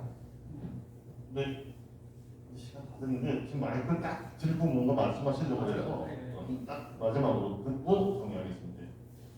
일단 할 말은 있는데 뭐 하나 하자면은 저는 그냥 그 아까 존중 말씀하셨는데 제가 계속 드는 생각 그거예요. 그 자유를 얻기 위해서는 지켜야 될 게 정말 많잖아요. 그러니까 자유롭고 싶으면 지켜야 되는 게 결국에는 어떤 거냐면 이 상대방을 존중해야 되는 마음이 있어야만 내 자유도 얻을 수 있는 거거든요. 근데 이걸 잘못 알고 있는 것 같아요. 그러니까 자유를 얻기 위해서는 물질적인 부분에 대한 어떤 부분을 먼저 얻어내야만 내가 거기서부터 저도 갑자기 그런 마음이 들거든요. 제가 사업을 왜 했는지 보면 제가 사업이 왜 중요한지를 보면 결국에 의식주가 너무 힘드니까 그걸 먼저 내가 해결하지 못하면 난 자유롭지 못해. 그것부터 되고 내가 자유로워야지 라는 부분인 것 같아요. 결국에는 국가에서 책임져줘야 되는 부분이 그런 의식주에 대한 문제를 걱정하지 않는 시대로 만들어줘야 마음의 여유가 생길 거고 그 여유가 생겨서 그 그 공간이 생겨야지 제가 봤을 때 누군가가 들어올 수 있는 자리가 생긴다고 보거든요. 지금 있는 청년들이 각박한 것 같아요. 지금 얘기 다 들어보면 그 공간을 만들어주는 정책을 고민을 해야 될 것 같고, 아까 말씀하신 대로 문제는 누구나 얘기할 수 있어요. 문제는 누구나 이건 문제야, 이건 문제야, 넌 이건 문제야. 근데 문제는 누구나 찾는데 해결은 아무나 못합니다. 저는 그렇게 생각합니다. 시간이 굉장히 아쉬운 그런 시간입니다. 9시고 또 코로나 때문에 9시까지 못하고 질문요 하나만 하겠습니다. 예, 아마 공무원이어서 거의 못 나왔었는데 예전에 그 청년분들하고 얘기하는 시간이 있어서 꼭 오게 됐습니다. 근데 요즘에 이제 제가 한 2년 전부터 공무원 생활을 하다 보니까 공무원도 많이 이해하게 됐긴 했는데 인천에도 청년 정책과 있는데 이게 좀 소통이 그러니까 굉장히 가까이 있었던 분이었음에도 불구하고 또 되게 열정이 높았었던 분인데 이게 소통이 잘 안 되났다. 꽤 많은 인원들의 위원회에도 이게 있었고 했는데 그래서 좀 이후에는 좀 더 그런 자리에서 이렇게 발언이 안 됐을까 그런 걱정들이 좀 많았고요. 아마 얘기들을 하면 공무원들이나 여기는 어떻게 안을 짜야 되거든요. 여기서 내려오면. 그렇기 때문에 이렇게 말씀하신 기회가 좀 이후에 다시 연결됐으면 좋겠다라고 하는 거고, 마지막 질문은 뭐냐면 이렇게 아는 척하면 안 돼요. 나중에 그냥 싫어해요. 그거만 물어보고 싶어. 이게 저도 아까 그 부분을 좀 걱정을 했는데 그 조희경 의원께서 아까 이야기했던 그 부분은 그런 사람도 있다인 것이지 시도와 노력을 해주시는 게 당연히 좋습니다. 시도조차 없으면 아예 관계 형성 자체가 안 되는 거잖아요. 네. 감사합니다. 네, 오늘 이렇게 네 분을 모시고 아까 얘기했듯이 리버스 멘토링을 한 것 같아요. 저희가 MZ 세대를 통해서 다른 분들과 차이가 많이 공감하는 부분이 있었을 겁니다.